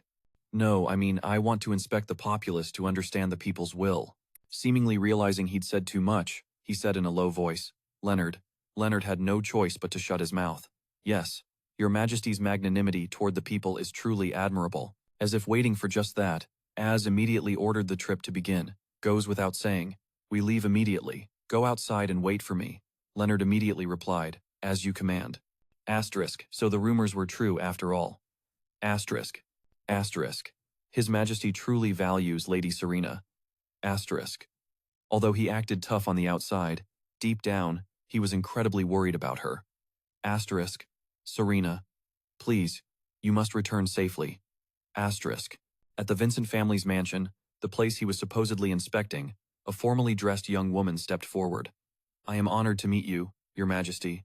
I am Lydia, daughter of Viscount Vincent. Az sat opposite her, arms crossed, looking composed. I see. She maintained a fervent expression. Please forgive our tardy welcome, as we received no prior notice. The Viscount will be here shortly. Very well. Lydia's mother stood beside her, her face full of calculation. Asterisk. So, Serena recommended her. She must feel guilty for causing a scene yesterday. How predictable. Asterisk. She quickly covered her mouth to keep from laughing aloud. I will go see how much longer he will be. Lydia, please entertain His Majesty well. She immediately accepted. Yes, mother. After her mother left, Lydia sat down opposite the prince. He smiled and spoke first. Since the lady of the house isn't here, I'd like to ask you a question. Can you answer me honestly? She was secretly overjoyed. Asterisk. Yes, Your Majesty. Please ask anything. He wanted to ask something as soon as mother left. Asterisk. Asterisk. What could he want to ask? Don't tell me His Majesty has been captivated by my beauty. Asterisk. The more she thought, the redder her cheeks became. Asterisk. What if he suddenly proposes to me? Asterisk. Unexpectedly, his voice cut through her train of thought. I heard my physician was here yesterday. Is that correct? But Az thought to himself. Asterisk. Even if I am the emperor, I can't just let a grown young woman, asterisk, asterisk, be alone with an outsider. Asterisk. Looking at the girl before him, Az silently calculated her mother's intentions. Asterisk. They must be up to something. Asterisk. Yes. He carefully got to the main point. Since the lady of the house isn't here, Miss, I'd like to ask you a question. Can you answer me honestly? Asterisk. Lydia was filled with excitement. Asterisk. Yes, Your Majesty, please ask anything. AJS looked at her with a steady gaze. I heard my royal physician was here yesterday. Is that right? Lydia, naively honest, replied. Yes, that's correct. Asterisk. But she felt a little anxious. What's this? Why is His Majesty suddenly mentioning Serena? Asterisk. Lydia forced a smile and continued. We rarely get to dine together as a family, yet she suddenly left. But AJS pressed for more information. She left in the middle of the meal? Hearing that, Lydia frantically explained, yes, it completely ruined the atmosphere. I don't want to speak ill of family in front of Your Majesty, but Serena kept interrupting my father with nonsense, always acting like she knows best, just because she's a little smart. AJS's voice suddenly cut in, more than a little, wouldn't you say? Unaware, she rambled on. I also think she's finally come to her senses. Pardon? AJS began sarcastically. Objectively speaking, isn't entering the palace at such a young age quite impressive? Cornered, Lydia stammered. Yes, but that girl has no manners, and her personality is very odd. A strange personality. She never listens to adults, and she quickly fabricated a story. That's right. She even ran away from home a few times as a child, and got a beating from my father for it. She also has a habit of petty theft. Your Majesty should check if anything is missing. AJS shot her a sharp look, but brushed it off, I see. Asterisk. Thinking she'd succeeded, Lydia rejoiced inwardly. Yes, he must know how wicked that girl is. Asterisk. Then she continued her tirade. One time, she stayed in her room all day, claiming to be sick, and ruined all of my mother's precious flowers. The expensive flowers in the garden all withered. It was then that AJS began to expose her. What do the flowers withering have to do with Serena being sick? Startled, Lydia felt a pang of guilt and avoided his gaze. That's because she was the one who tended the garden when she was little.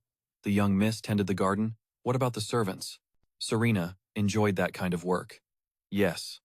As soon as she spoke, AJS's mood turned grim. His business concluded, he stood up coldly. I must be going. Seeing this, Lydia said regretfully. Already? Without a word, he turned to Leonard and commanded, Leonard, prepare the carriage. He immediately obeyed. Yes, Your Majesty. Lydia tried to stop him. Your Majesty, I know. AJS cut her off politely. As you know, miss, family matters shouldn't be discussed so casually. Lydia hastily interjected. I just wanted Your Majesty to know more about Serena. I was only worried. Not letting her finish, AJS warned. I know you meant no harm, but you should reconsider your words and actions, lest your mouth bring you ruin one day. His tone terrified Lydia. The color drained from her face. Suddenly, the Viscountess entered.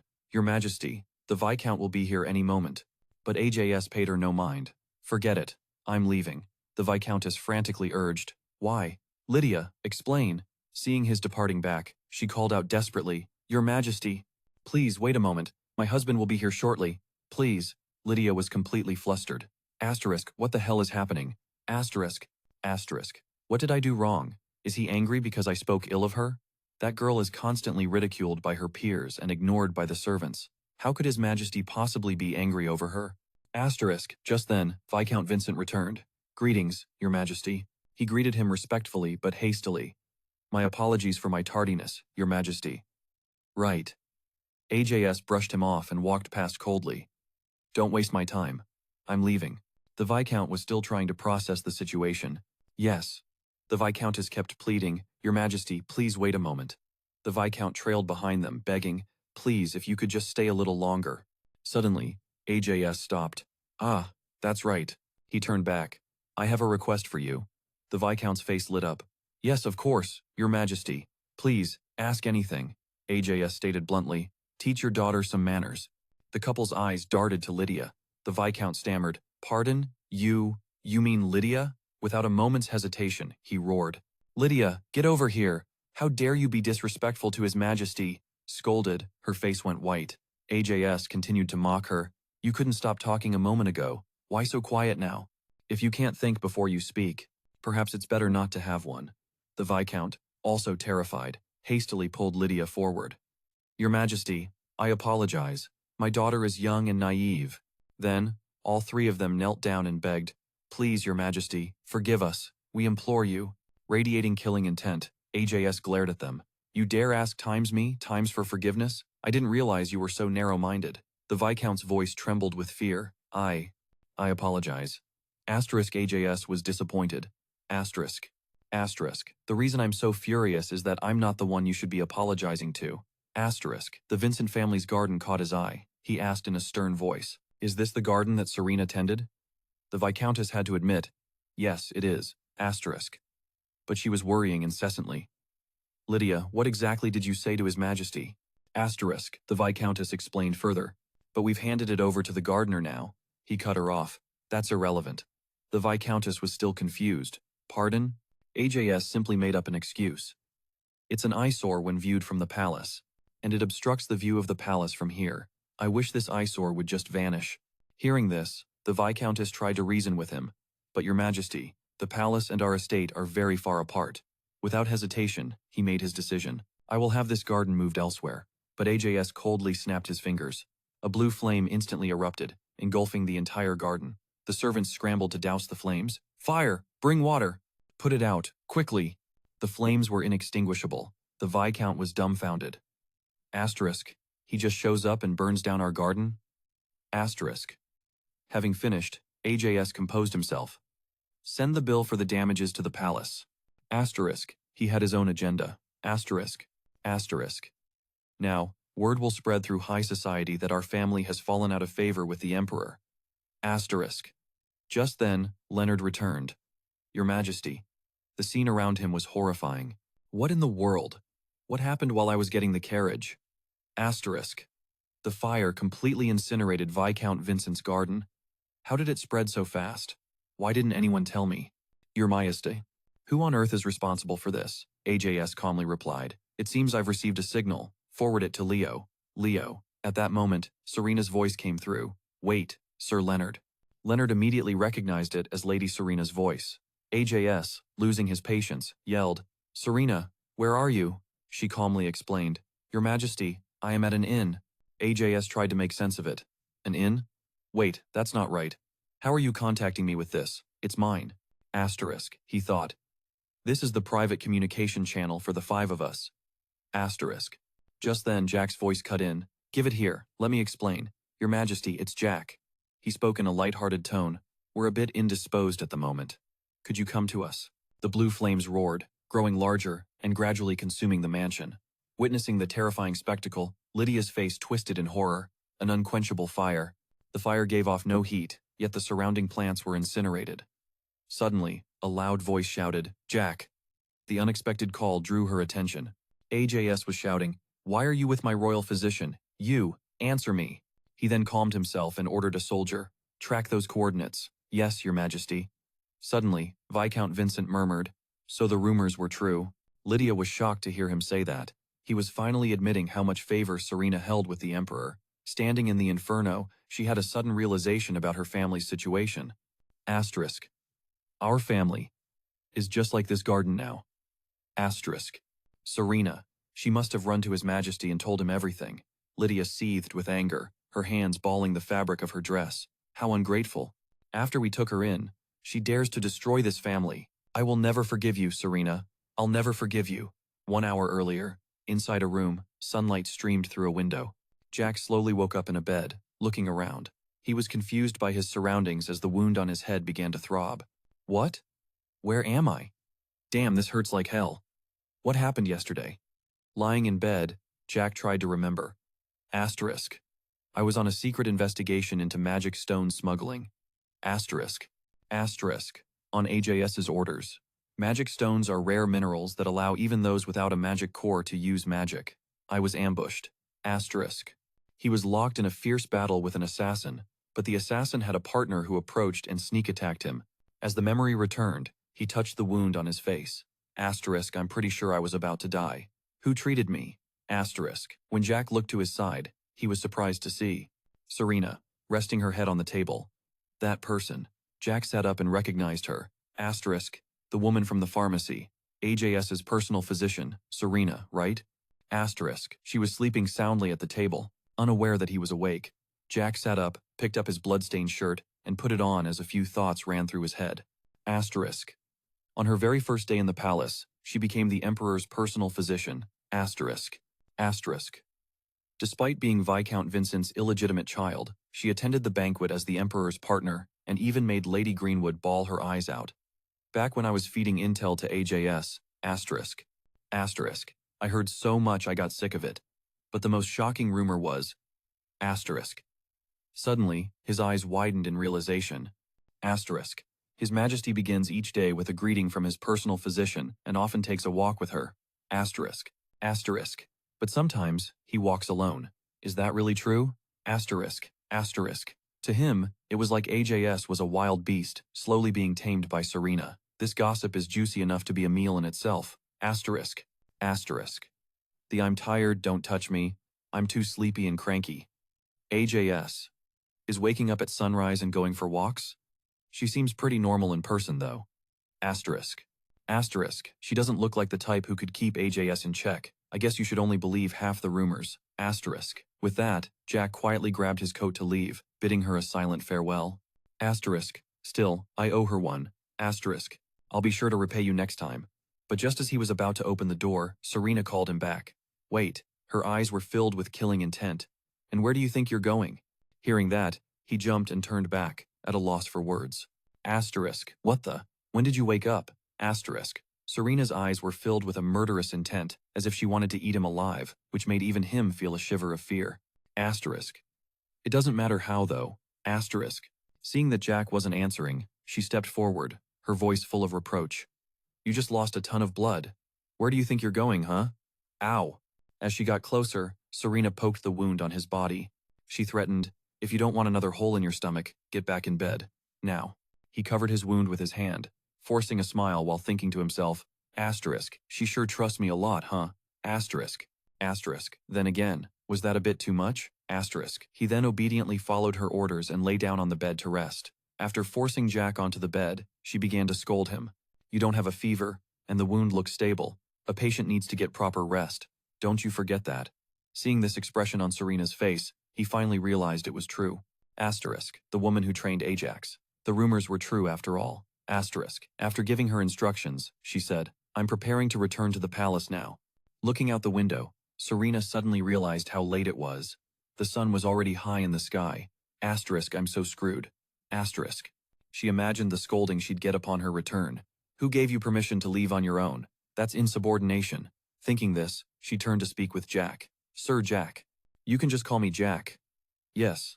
Then Serena asked, All right, Jack. Jack, you have a communication device, right? He heard her and wondered, asterisk, is she asking to borrow it? And who gave you permission to speak so informally to me? Asterisk, you did, of course. So, do you have one or not? Jack pointed to his coat. In my jacket pocket. The moment he finished speaking, Serena grabbed the coat. Thanks, I'm borrowing this. She hurriedly took out the device and dialed a number. Asterisk, thank goodness, I can contact the Prime Minister now. Asterisk, meanwhile, in the palace. Asterisk, I got so used to it that I forgot to bring this with me. Asterisk. A voice came from the other end of the line. Hello? She answered, Prime Minister, it's Serena. My apologies for not reporting in sooner. Hearing this, the Prime Minister yelled so loudly that Serena had to pull the device away from her ear. Serena, where are you? Asterisk, I'm done for. Asterisk, hearing his reaction, she knew they must be furious. To appease the Prime Minister's anger, she hurriedly explained. I discovered a critical patient on my way back to the palace. By the time I finished treatment, it was past midnight. My sincerest apologies, sir. Hearing this, the Prime Minister calmed down a bit and asked about her situation. Is everything all right? As long as you're safe, that's what matters. Just come back in one piece. Yes. Touched by his concern, Serena replied politely. Yes, thank you, sir. Asterisk. The Prime Minister is worried about me. I'm getting a cold. No, I'm so touched. Asterisk. The Prime Minister suddenly remembered. By the way, have you met His Majesty yet? Both she and Jack froze upon hearing that. Huh? His Majesty? The Prime Minister explained. His Majesty is on his way to the Vincent estate to look for you. Hearing what the Prime Minister just said, Serena was in complete shock. What? He's going to the Vincent family estate to find me? She sank to the floor in despair. Asterisk. He's going to the Vincent estate to find me. Asterisk. The Prime Minister tried to calm Serena down. Asterisk. Why would he go there of all places? Asterisk. Just don't tell him I was the one who told you. Come back to the palace, and we'll sort it out. After the call ended, she tossed the device back to Jack. I have an emergency. I have to go now. Here, I'm returning this, still intact. He asked curiously, Are you heading to the Vincent estate? At this point, Serena's face had gone pale. She didn't even hear the question he just asked. Her mind was just a mess of chaotic thoughts. Asterisk. We've been pretending not to be close, so why would he go there? It's not like I escaped from prison and need to be captured. Asterisk. Asterisk. Oh God. All that effort was for nothing. Asterisk. Just then, Jack started tagging along behind her, which annoyed her to no end. Serena spun around and snapped at him. The patient's health is the top priority. Lie down now. But not only did he ignore her, he casually told her, but this seems far more interesting. Those words from Jack couldn't help but make her angry. Interesting, huh? Well then, you'd better enjoy the show. And just as Serena finished speaking, he came up with a great idea. Hey, let's just call His Majesty over here. I won't have to miss the fun, and you won't have to abandon your patient. It's the best of both worlds, isn't it? Hearing Jack's suggestion, she silently agreed. Asterisk. Jack's idea is pretty reasonable. Asterisk. So I contacted Marquis Cutter. However, as soon as Jack called Ajax, he was questioned by him. Why are you there too, huh? Hearing this, he nonchalantly replied, Huh? We've been together since last night. I'll send you the location, so get over here quickly. Serena heard the tone of Ajax's question and could already guess something was wrong. Asterisk. That voice. He's about to lose it. Asterisk. She looked at Jack worriedly and warned him. Is it really okay to speak to His Majesty like that? With no sense of propriety, and hanging up so abruptly? What's the big deal? It's always like this when we meet in private. We're used to it. Serena frowned and looked at him, her voice laced with worry. Is His Majesty really coming here? What do you think? But by carriage, it would take a round. In her eyes, Jack showed no etiquette whatsoever. His words were informal, with no regard for rank. Asterisk. He's probably not coming by land. Asterisk. Her anxious expression showed she was afraid that his disrespect would lead to a huge mess. Asterisk, it's not like he can fly here. Asterisk, the sound of thundering hooves rang out as a luxurious carriage carrying Ajax sped like the wind through the gate. It was exactly 10 minutes later. Immediately after, he stepped out, breathing heavily with beads of sweat on his forehead. Jack, you. Seeing him arrive, Jack was cheerful. That was fast. Even Serena was surprised. Asterisk, did he travel at the speed of light? Asterisk, huh? Goodness, Your Majesty, you're here? Seeing her only made Ajax angrier. You!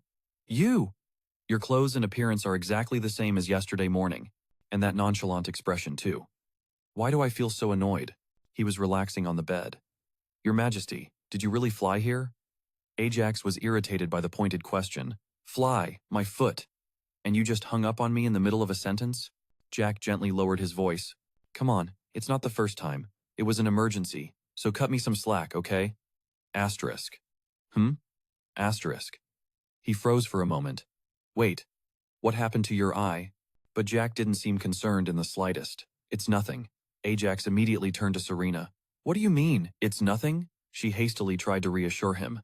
Please don't worry. The wound was treated promptly, so it's not life-threatening. He still didn't understand what was going on. A wound? What exactly happened? After that, Serena began to report everything that had occurred. I should have waited at the entrance to inform you in advance. Well, what happened was, yesterday I happened to discover Lord Gordon. At the time, he had wounds on his leg and abdomen. He gave an awkward laugh and scratched his head. An agitated Ajax tried to ask what happened to his vision.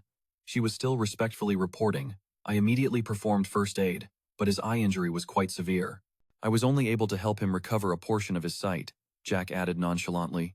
To put it simply, I was targeted for assassination. Ajax, extremely concerned for him, yelled, even if it was my order, you should have known to retreat if it was too dangerous. He quickly tried to stop the Emperor. Your Majesty. After that, Serena just observed in silence. Asterisk, I don't think this is the right time to be discussing this. When I saw his wound, I thought it was related to something dangerous. It turns out it was an order from His Majesty. Asterisk. He sternly ordered the knight, move. Serena looked at Ajax in a new light. Asterisk. I thought he was just a lazy person, but I never expected him to be handling such dangerous problems. Well, never mind. The most important thing is that His Majesty's condition seems a little strange. Asterisk. Asterisk. His face is pale, his breathing is ragged, and his body is trembling. I need to calm down. Asterisk. Sweat beaded on Ajax's forehead. Lady Serena, could you please step outside for a moment? Serena didn't hesitate. Yes. Suddenly, Ajax's steely voice rang out. That won't be necessary. Jack, from now on, you are officially confined to your quarters. This matter is considered closed. I'm leaving. Jack was completely stunned. What? Ajax didn't even have time to process it. Your Majesty. She couldn't hide her confusion. Your Majesty, wait. Is it all right to just leave like this? Ajax was resolute. This is none of your concern. Get in the carriage, quickly. Serena was at a loss for words. Asterisk, he's like a stone in a storm. Asterisk. The carriage quickly began to move. The scenery outside looked magical, a complete contrast to the atmosphere inside. She could only keep quiet. Asterisk. This is so awkward. Asterisk. Serena glanced over at the Emperor. She observed him carefully. His face and lips were both pale. His fingers were trembling non-stop, and so were his eyes. He was still in a state of panic. Asterisk. If a friend you've known since childhood lost an eye because they were following your orders. Asterisk. It's understandable why he's acting like this. I need to reassure him first. Your Majesty, please don't worry. He had no idea what she was talking about. About what? Serena's voice was extremely gentle. It's only natural for you to feel distressed, because your friend was injured while carrying out a mission you gave him, and leaving was the only thing you could do. It's just that, Your Majesty, you also need to look after your own health. There are many kinds of magic tools these days. We can have a prosthetic eye made for Lord Gordon, so please don't be too worried. In response to her concern was only Ajax's indifference. Why are you worrying about me? She was a little taken aback. Huh? Asterisk. He doesn't want anyone to pity him. Asterisk. Who do you think you are, to be worrying about me? Seeing Ajax's attitude, Serena clenched her teeth. Asterisk. Why? Why is he being like this again? I know your health is poor, and you're more sensitive than the average person. Asterisk. Asterisk. Now your best friend has been injured because of you, so you must be feeling even more unstable. You might find it annoying for a mere royal physician to interfere in your personal matters, but what is with that attitude? Is this how you treat someone who is genuinely worried about you? Asterisk. She felt deeply insulted. Asterisk. So all this time, you haven't trusted me at all. And I am your personal physician after all. Asterisk. His tone was dismissive. You've only known me for a short while. Serena quickly retorted. The bond between people doesn't depend on the amount of time they've known each other. Ajax just gave a slight smirk. Are you suggesting there's some kind of bond between us? She avoided his gaze. Asterisk, I don't really know myself. Asterisk. Asterisk, I don't know why I'm this worried. I really don't know. I had just died, only to be dragged back to the palace by fate not long after. If there is a bond between us, it must be. Asterisk, Serena's eyes met the Emperor's. The romantic tension was taken to a new level. Ajax recoiled. What are you doing? Her expression remained perfectly calm. I should be the one asking you that. For the rest of the journey, Serena didn't say another word. He was the same. A cold atmosphere once again enveloped them. Soon they arrived. Leonard spoke respectfully. Your Majesty, we've arrived. Shall I open the car door? Ajax stepped out with a displeased look, which scared him a little. He was trying to be a gentleman, but she didn't give him any face. He stood there watching them with a confused look. Asterisk. Huh? Asterisk. Serena quickly ran off. I can get down myself. Only then did Leonard dare to ask quietly. Your Majesty, what happened in the car? To save face, Ajax just replied, nothing. The next day, she was seen rearranging her luggage, then quickly closing it up tightly. Serena instructed him. The checkup found nothing unusual. You just need to mind His Majesty's walks. Standing nearby, Leonard could feel a murderous aura. Asterisk. Ah, so something did happen. Asterisk. Leonard's voice was uneasy. Are you planning to continue like this? Ajax was still very calm. Like what? He gently reminded him. Lady Serena. You. Serena was extremely furious. Sir Cutter, help me relay a message to His Majesty. For lunch and dinner, he must eat at least a palm-sized portion of meat or eggs. He obediently complied. Your Majesty, you should eat a palm-sized portion of meat or eggs. With an equally annoyed expression, he told the royal physician, Tell her I understand. Leonard could only repeat, he says he understands. Recalling that scene gave him goosebumps. Do you know how long this has been going on? If this is about Lady Serena going out on her own, it's time to let it go. Ajax couldn't swallow his anger. Are you saying I'm being petty? Leonard stated the obvious. Well, yes. Hearing that just made him even more annoyed. Since when were you on that physician's side? Yes, I should have been from the very beginning. Asterisk, I should just keep my distance. Even the Vincent family, who have nothing to lose, are trying to get close to me through Serena. Asterisk. Asterisk. If that's the case, I have to create some distance before the high society nobles start bothering her. Asterisk. It seemed Ajax was a bit reluctant. Asterisk. From now on, I don't care if Serena ignores me or not. I just don't care. Asterisk. He looked at the Emperor, sighed, and yawned.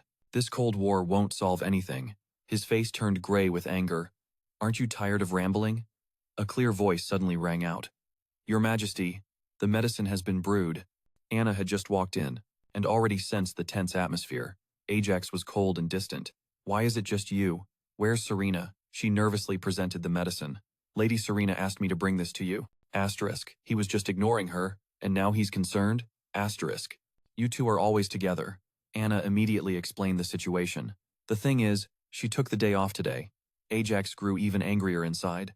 Asterisk. So, she doesn't want to come unless it's for a checkup. Asterisk. She quickly added, it seems she's not feeling well. Her answer left him bewildered. Asterisk. Serena's not well? Asterisk. As if on cue, whether from a cold or being talked about, Serena sneezed. Tired, she was at home wrapped in a blanket. Asterisk. It's a bit chilly. To kill time, maybe I should reread my old diaries. Asterisk. Serena pulled out her endurance diary. Asterisk. That time I argued with His Majesty. Asterisk. Asterisk. I was so angry I couldn't sleep. The more I think about it, the angrier I get. Writing in my diary really helped me feel a little better. Asterisk. She poured all her anger into her words. Asterisk. You damn jerk. I don't give a damn about you anymore. Asterisk. Asterisk. I'm going to pull out all the hair on your head and see if the world calls you the bald emperor. But the problem is, I still can't sleep. I thought letting out some healthy anger like this would help me control my emotions better. Asterisk. Asterisk. Oh, whatever. At least I let off some steam. I can use this time to research a few more cases. Asterisk. But her cold didn't spare Serena for a second. Asterisk. Oh God. Ugh. My body feels so off. Asterisk. Meanwhile, at the magnificent and splendid palace, Ajax was strolling slowly, his mind tense with thoughts. According to Serena's maid, Anna, whose voice was full of worry, she often stays up late working. I think her health has declined due to overwork. But Ajax couldn't hide his curiosity. Asterisk. What kind of work is she so dedicated to? Asterisk. She could only speak from her perception.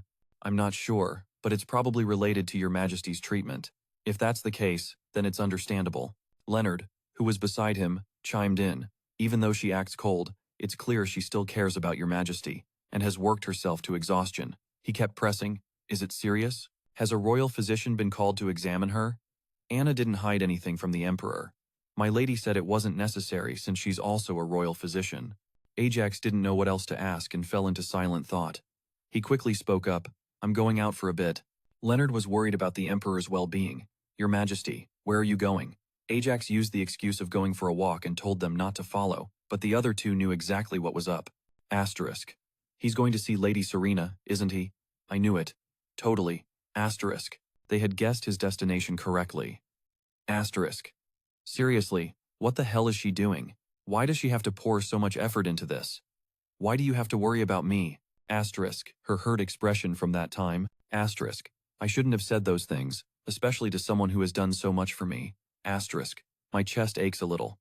Soon, Ajax arrived at Serena's front door. He kept hesitating. Asterisk. I can't believe I'm already here. Asterisk. Asterisk. Now what? But based on her attitude these past few days, asterisk Ajax thought Serena would greet him with a cold attitude. Asterisk. Your Majesty, why are you here? Asterisk. But since he was already at the door, what was there to regret? Asterisk. I can't just turn around and leave now. Hey, are you in there? Asterisk. He suddenly took on a threatening tone. Serena, I know you're in there. Serena was lying exhausted in bed. Asterisk. Who is that? Whatever. How long have I been out? Asterisk. Asterisk. I'm covered in blankets, but I'm still chilled to the bone. My body is freezing, but I'm still sweating non-stop. Asterisk. Meanwhile, Ajax tried to maintain his dignity. Silence means consent. I'm coming in. Though exhausted, she tried to force herself up. Asterisk. Someone's here. I need to get help right away. Asterisk. And just like that, Serena collapsed in front of him. Serena. Hey, Serena. Wake up. Since when was your temperature this high? Asterisk. Hey, what are you dreaming about? Asterisk. Asterisk. His Majesty came here himself? What's going on? Asterisk. Seeing the one he loved like this pained Ajax's heart. Serena. Slowly. Seeing Serena like this made him pity her even more. Asterisk. Seriously. How hard did she work to end up in this state? Asterisk. Asterisk. She can't even take care of herself, yet she's trying to worry about others. Asterisk. In her room, gentle sunlight streamed through the small window panes. He was worried sick. Asterisk. This is bad. Her fever is too high. I have to call a royal physician. Asterisk. Serena slowly woke up. It hurts. Hearing her voice, Ajax instinctively turned back. He immediately recognized that light. Asterisk. Could it be? Is there a problem with Serena's magic core? Asterisk. Since when could you control mana? Serena had trailed after Ajax. It's not that exactly. I don't know how to use magic. I can only control my mana to a certain extent. Recalling her words, he thought to himself, asterisk, no way. A high fever accompanied by a glowing magic core. Asterisk. Asterisk. It might be manifestation pain, something most awakeners experience at least once. Normally, all awakeners have to go through this pain. Asterisk. Asterisk. The memory of manifestation pain doesn't disappear. Not remembering the moment of awakening means that person hasn't fully awakened or was unconscious during the process. If the problem is with the magic core, asterisk, then a royal physician can't handle it on their own. It seemed Ajax wanted to save her. Asterisk. You're lucky I've already awakened. I'm telling you this beforehand. This is for your treatment. So, if you'll excuse me, asterisk. He immediately executed a technique, asterisk. The manifestation pain might have caused a mana deficiency in her body, asterisk. Asterisk, I'll gather as much surrounding mana as I can and envelop her with it so it doesn't disperse. I'll transfer it in slowly, asterisk. Even so, that power was still too much for Serena right now. Ajax was afraid of losing her, making him anxious. Asterisk. Hang in there, it'll be over soon. Asterisk. Asterisk. Wait, why am I so worried? Asterisk. Suddenly, he paused for a moment. Asterisk. Something is very strange. Asterisk. Ajax looked at his hand in confusion. Asterisk. Huh? My mana is also. Asterisk. Asterisk. Unconscious, but the core is still reacting. She's awakening, right? Asterisk. After the excruciating pain, Serena finally fell into a peaceful sleep. Witnessing this, he just smiled gently. Ajax gazed at her beautiful face. Asterisk. She seems better now. Asterisk. Asterisk. The fever's gone, and the pain is gone too. Has she always been this frail? Is she even eating properly? Asterisk. Her arm moved slightly, but she was still in a half-awake, half-dreaming state. Serena pulled him towards her. Though her eyes were still closed, her hand was playing matchmaker for the young couple. They were face to face, looking so intimate. Asterisk, huh? In her dream, she's probably pulling the Emperor's hair out to teach him a lesson. Asterisk. Serena's hand slid gently to Ajax's neck. He snapped out of his daze and shot up immediately. Ajax stood up, not forgetting to curse under his breath. You're probably the first person to ever dare pull the Emperor's hair. Asterisk. Why is this room suddenly so hot? Asterisk. His face was now even hotter than the room. Ajax looked in the mirror and froze for 5 seconds. Asterisk. What the hell is this? If my face turned red just from being close to her. Asterisk. It felt like she was kicking and screaming in his head. Asterisk. This girl won't let you off the hook. Asterisk. Ajax had no comment on the matter. Asterisk. Asterisk. Asterisk. It seems Serena was having a great time pinning down the Emperor in her dream. Serves you right. Asterisk. He walked out, blushing with embarrassment. Ajax still couldn't believe it. Asterisk. No way. My heart can't be beating this fast because of Serena. Asterisk. The scenery outside hadn't changed much. Still as fresh as ever. She finally jolted awake. Serena's head was still a little fuzzy. Asterisk. How did I end up in bed? I clearly collapsed on the floor. Did I crawl into bed instinctively? Not bad, me. Asterisk. Asterisk. The fever seems to have broken. My body feels more comfortable too. Asterisk. She looked full of life now. Asterisk. Sleep really is the best medicine. Maybe it's because I haven't slept this well in a long time. Asterisk. Asterisk. So refreshing. Huh? What's in my hand? Asterisk. Strands of sparkling golden hair were in Serena's hand. Asterisk. Did I offend the Emperor? Asterisk. The scene from before came flooding back. He was the one who saved her. And he even gently carried her to bed. And yet, she pulled Ajax's hair. Asterisk. Could it be? Asterisk. Your Majesty. I'm so sorry. He was filled with questions. What is it? Serena apologized sincerely. The fever made my head spin, and because of that, I committed a terrible crime. I will remember this for the rest of my life, and I swear it will never happen again. Seeing her trembling form, Ajax grew even more worried. Didn't the maid tell you? I already said you should rest today. Yes? She didn't quite understand. Yes? He was now more concerned about the health of his personal physician. It's not like you'll die from not working for one day. Yes? Serena immediately switched back to professional mode. Forgive me. But did you secretly skip your medicine or laze around on your walk? To put her mind at ease, Ajax immediately replied, No one has come for a checkup this morning, but I've already taken my medicine and gone for a walk. You make it sound like I'm so lazy. Serena was a bit uncomfortable. Asterisk. You're the one who said it. Asterisk. He touched her forehead. You seemed very tired yesterday. How are you feeling now? Serena had no idea what was up with the Emperor. Thank you, Your Majesty. I'm fine now. Asterisk. What's with him? Did he take the wrong medicine? Asterisk. The scene from last night had terrified Ajax, so he was relieved to hear that. That's good. She was completely stunned. Asterisk. Why is he being so kind today? Asterisk. Asterisk. Am I dreaming? Asterisk. Ajax teased. Dreaming? Serena was still skeptical. Asterisk. If this wasn't a dream, there's no way His Majesty would be this kind. Asterisk. He gently reminded her, what happened last night did feel a lot like a dream, but my head still hurts, so it must have been real. Asterisk. I wonder what it felt like to pull the Emperor's hair. I'm Serena, and this is my 3rd time serving as the royal physician. There's a lot of suspicious stuff going on. Asterisk. The evidence, the clump of hair I pulled out, his strangely kind smile, and the memory of touching. Asterisk. Those places. Asterisk. Not to mention the dull ache in my side. These thoughts led her down a perverted path. Your Majesty, I just wanted to ask. Last night, did we? In the quiet room, Serena's words echoed. Last night, did we? Ajax scowled. What are you talking about? She whispered nervously. Well, besides pulling Your Majesty's hair, did I do anything else? He was flustered by her question. What in the world are you thinking? Get your mind out of the gutter. But she still had unanswered questions. Then what about the pain in my side? Ajax shouted, trying to defend himself. It's your mana core. Serena looked confused. My mana core? He was beet red. Right. I was just helping you handle the symptoms of a mana outburst. Hey, what are you doing? Still not convinced, she lifted her shirt. I'm just checking. Asterisk. Whoa, it's real. And it's so much clearer now. Asterisk. Serena's actions flustered Ajax even more. Even for a royal physician, you shouldn't do that in front of someone else. Doubts swirled in her mind. Asterisk. It's true, the mark has become clearer.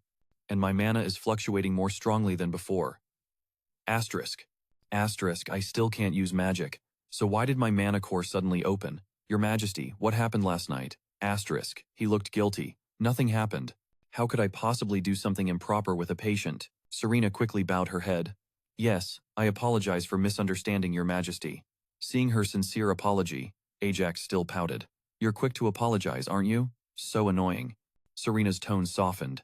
But there's still one thing I'm curious about. He looked like he'd just come out of a steam room. Fix your clothes first. What is it?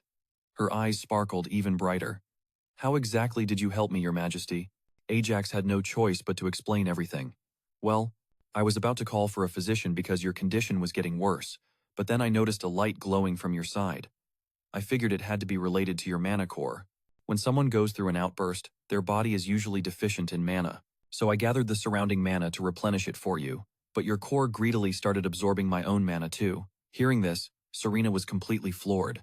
What? Good heavens, you actually transferred mana directly into my core? A look of confusion crossed his face. Yeah, your core was stealing my mana. She couldn't believe what she was hearing. Asterisk, that's weird. Asterisk, Serena remembered what the doctor had told her. An experiment was once conducted where mana was transferred into another person's core. It mutated and led to their death. She remembered his words perfectly. Asterisk. Count Harrison clearly said that, yet I'm perfectly fine. Is it because my core is abnormal, or did something happen to it? Asterisk. Asterisk. The reason is still unknown. Asterisk, your Majesty. Ajax looked up. Yes? She warned him. Transferring mana into another person is extremely dangerous. Please don't ever do that to anyone else. Ajax didn't understand what Serena was talking about. Huh? Dangerous? She was genuinely concerned for the Emperor. Yes. I'm not sure why, but it seems that my mana and your Majesty's can merge without any problems. I only recently discovered this myself. It's also why I've been checking your mana less frequently than before. Serena's explanation relieved him, but his tone remained sarcastic. And here I thought you just didn't want to touch me. She immediately shot back. Of course not. Duty comes before personal feelings. That's professionalism. Ajax just chuckled at her attitude. Well said. Asterisk. Does this woman have no shame? Asterisk. Speaking of which, would you like to try it again? He couldn't figure her out. No. And stop taking off your clothes, Serena whined, grabbing his hand. Huh? Why not?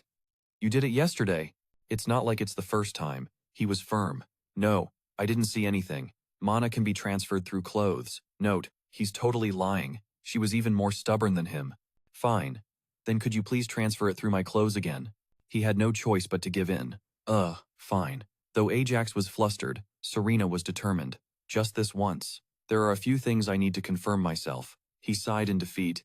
Asterisk. Why does it always have to be me? Asterisk.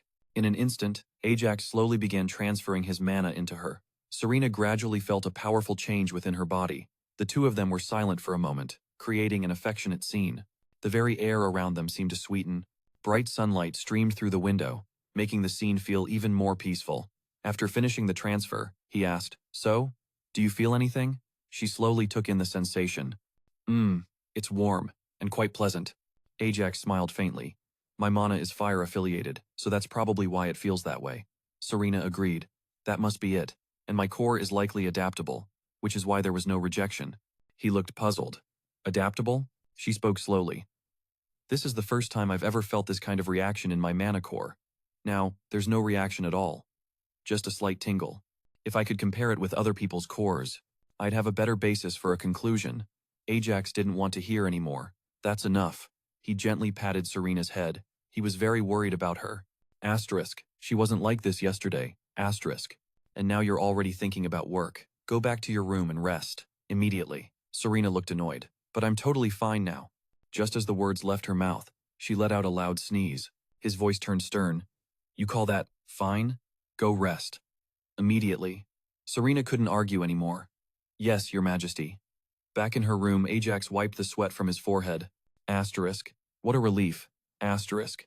Tucked into bed, Serena thought. Asterisk. He actually brought me back to my room. He's being a little overprotective today. Asterisk. If you leave this room, you'll have me to answer to. Her eyes widened in disbelief. Asterisk.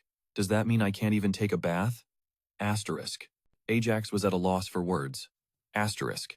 Has she completely lost her sense of shame? Asterisk. Whatever. It's not like you listen to me anyway. I'm too tired to argue. If you collapse again, what am I supposed to do? That's as far as my concern goes. If you need anything, call an attendant, and watch your step. Seeing his kind expression, Serena found him even more peculiar. Asterisk. His words are so harsh, but his actions are so gentle. It's weird. Asterisk. Thank you, Your Majesty. Unsure if it was from her cold or a fluttering heart, her face turned bright red.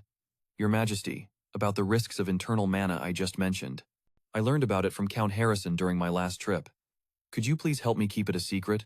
It's no problem for me, but it will become more dangerous the more people know. Ajax agreed without hesitation. I understand. She was a little surprised. Asterisk, he agreed that quickly? Asterisk, he seemed completely unfazed. Diagnosis and research are your job. There's no need for me to ask any more questions. Now, get some rest today. Tomorrow, you're coming out with me.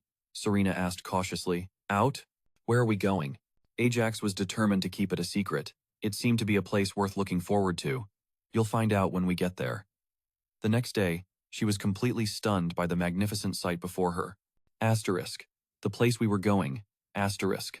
Exquisite handicrafts were displayed before her. Serena stood stunned for a long moment. Asterisk. Is this it? Asterisk. Jack greeted them warmly. Hello. Welcome, everyone, to the Gordon Merchant Guild. Thank you for watching today's video. Our story continues with many more exciting developments ahead, so don't forget to like and subscribe to support our channel. And don't miss out on the latest chapters. We hope you have a relaxing and enjoyable time. See you in the next video. Thanks for watching.